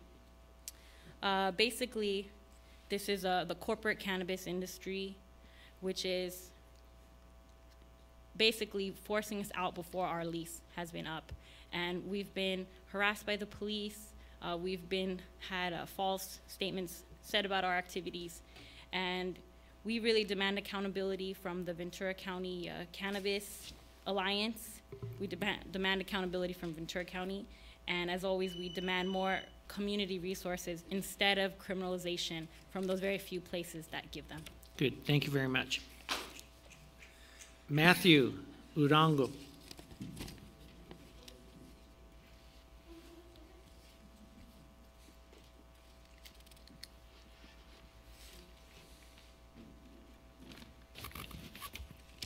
Hello, my name is Matthew, aka Cola Boy. I'm a local musician and organizer. I say my artist name because if this shit's being filmed, I got a lot of homies out there that have our back, so we'll have even more people here next week. I'm here to speak in defense of Alma Rose, a drug and alcohol-free donation-based center who for the last year has served the poor and working class community, more specifically the black and brown community of Port Hueneme and Oxnard as well, because not only is there not anywhere in Port Hueneme to go that is like this in Oxnard, there definitely is no place like this to go to. So we're forced to come to this side, you know, for a positive space, which you guys pretend to care about. Alma Rose are being kicked out by the weed industry, more specifically Surfside Drive Partners LLC, with help from the Port Hueneme Police Department and the permission from y'all, the city of Port Hueneme. I'm gonna list some of the free donation-based resources Alma Rose has made available on a weekly basis. All ages self-defense, indigenous herbal medicine workshops, black and brown youth advocacy events, LGBTQ fundraisers, bilingual tenants lawyer consultations, immigrant rights workshops, book readings, completely free swap meets and farmers markets, food sovereignty workshops, dance classes, all ages art and music events, all ages yoga classes as well. Through baseless accusations, racial profiling, and intimidation, attempts to bully our space into moving has occurred since its founding. We demand restitution in the form of a new community space, free of harassment, bullying, and the threat of displacement. We will continue to put public pressure on the city, on Surfside Drive Partners LLC, and the Port Hueneme Police Department until our demands are met. And we'll be back next week, and we'll make sure that what we want is on the agenda to be handled. Thank you. Great, thank you very much. Now I've got Elizabeth Stone.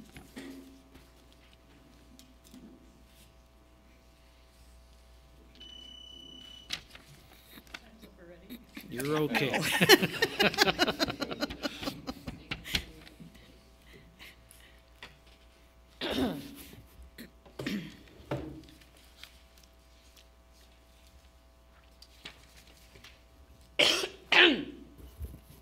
My name is Elizabeth Stone. I've been a resident at the apartments at 180 Ann Avenue for 2.5 years.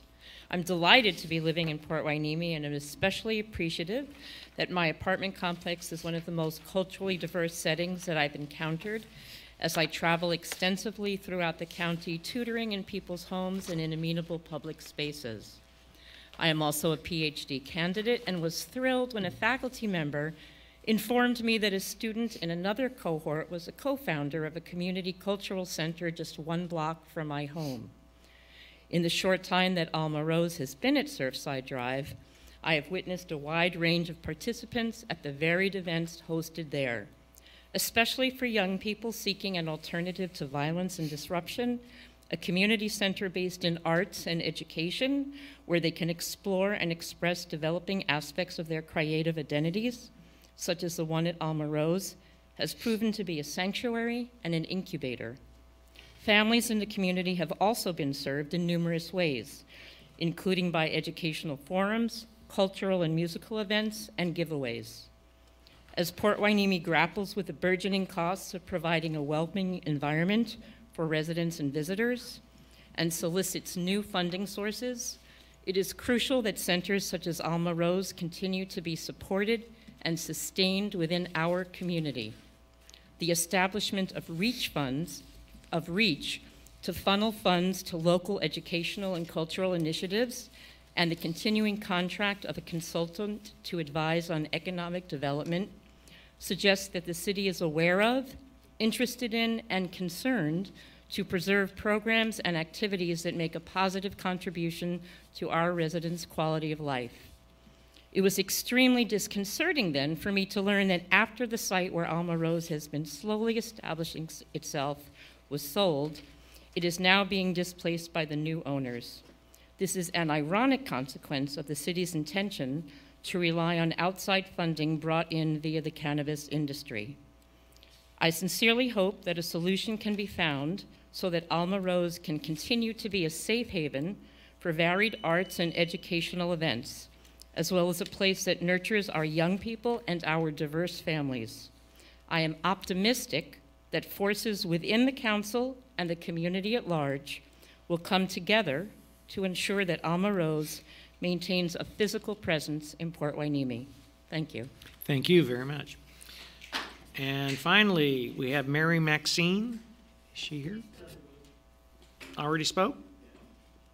Great, then that is all of our cards. I don't know, City Attorney, what nature of discussion we can have about this topic. Are there any questions? Yeah. So thank you, Mr. Mayor. Just a couple of things here. So I went online and found Solidarity Ventura County. So that's the foundation of your organization. No, okay. Because I was going to say I do know somebody there, Marissa Pachumbers, but that's okay. The other day I took a drive along Surfside. It was a beautiful day, sunny. I think it was just yesterday. And I ran right by Surfside Drive, like right where you are. And I witnessed the young generation, although, I have kids in your age range, and they were standing out on the sidewalk and having conversations. It was probably about 7 or 8 folks. I thought you were at church because everybody was well behaved. There were a couple of men dressed with, suit jackets and ties or nice dress shirts, right?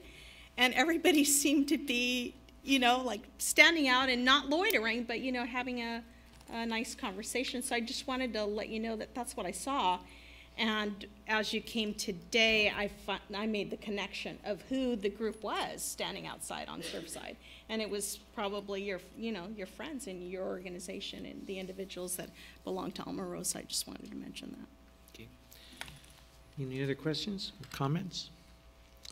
Okay, so Mr. City Manager, how would you propose that we proceed? I'd say let us take the information that we got tonight in the comments. We will meet with, internally with staff, including city attorney, police chief, community development director. I think I'm clear now on what the location is and the whole relationship with the new ownership and what some of the incidents have been. So we just need to regroup a little bit now that we've heard from Alma Rose and take that together with what we knew has happened recently and see if we can come up with some solutions. And I think if we could have maybe 2 or 3 leaders, I don't know if that would be Shane and Daisy or if there would be, I just want to have a manageable group. If we want to have a meeting to follow up, so it's a manageable group of people, 2 or 3 leaders that we could talk to, and then maybe give your contact information to either me directly if I'm here, if you're still around when I'm here tonight, or the city clerk, and just so we have a way of contacting you. Phone and email would be helpful. Good. Councilmember Gama? Councilmember Gama? Yes, sir. It just occurred to me that being new to the council, I don't know, is there a limit on the amount of cannabis business that we're going to have? I know that I have made some comments as a citizen previous, like it's kind of like the Wild Wild West and people are running here to jump into the cannabis business. And at what point are we going to stop and say, okay, enough's enough? And so that's one of the questions I have. And I know that some other cities have put limits and have put restrictions and have, focused on the numbers. Because one of the things that just kind of dawned on here is that they are pushing, and at what point does it stop? So I think maybe we should have a discussion on that in terms of, because I don't know the ordinance as it is approved and on the books, so.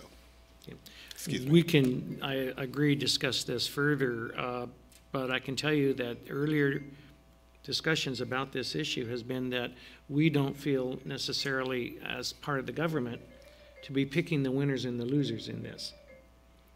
And there have been instances where a cannabis shop has opened right across a parking lot from another one, along Channel Islands Boulevard, for example. And we were rather puzzled by the choice of location. Why would you locate yourself so close to a competitor? And the response was rather interesting and illuminating. He said, you realize on Channel Islands Boulevard from Ventura Road down to Victoria, there's 8 different hamburgers I could buy. 8 different ones. Isn't a hamburger a hamburger a hamburger? They're all the same. And obviously many people in the audience said, well, no, there's, I have a favorite. Somebody else has a different one that's a favorite. And we were still, well, and then he continued his response with that he would not sell any cannabis product that his neighbor across the parking lot sells. Again, rather surprising response to that you mean there's more than one kind, it's not all the same? And no, it's not all the same. And again, we could put ourselves in the position of picking the winners and the losers. I don't think that's should be our role, however. We can revisit this discussion, though, in the future. So, any other comments? Yeah, before I took on this role, I had many years as a Parks and Recreation professional, and I'm very much in favor of various different programs for the at-risk community that they can develop in a positive manner so that they do not get into antisocial activities. I would hope that the council would work forward in the future towards identifying ways that we can reach out to the at-risk teen community. That's about it. Yes. And I just want to say thank you for approaching us, because I didn't know you even existed except for what I saw on Sunday, which seemed pretty peaceful, and your comments here today. So you're part of the community, and thank you for coming out to speak today, because I can see faces of our youth, the next generation. Thanks. Yes, and I ditto that. And the two cards I will pass on to the city manager is Elizabeth's and Mary Maxine's. They both have phone numbers and email addresses on them. After the meeting's over, you can come on and speak to the city manager directly then. Great. Steve? On May 4th, we're having a youth involvement fair, and we definitely would like to see Alma Rose there. And so keep that on your calendar, and hopefully we'll see you there. Okay. Any others? Then we will adjourn this meeting until our next meeting, which is, what was the date? Next official regular council meeting is Tuesday, and catch that, it's a Tuesday, January 22nd, right. Tuesday, not Monday, guys. Tuesday, the 22nd. Because of the holiday. Okay. Meetings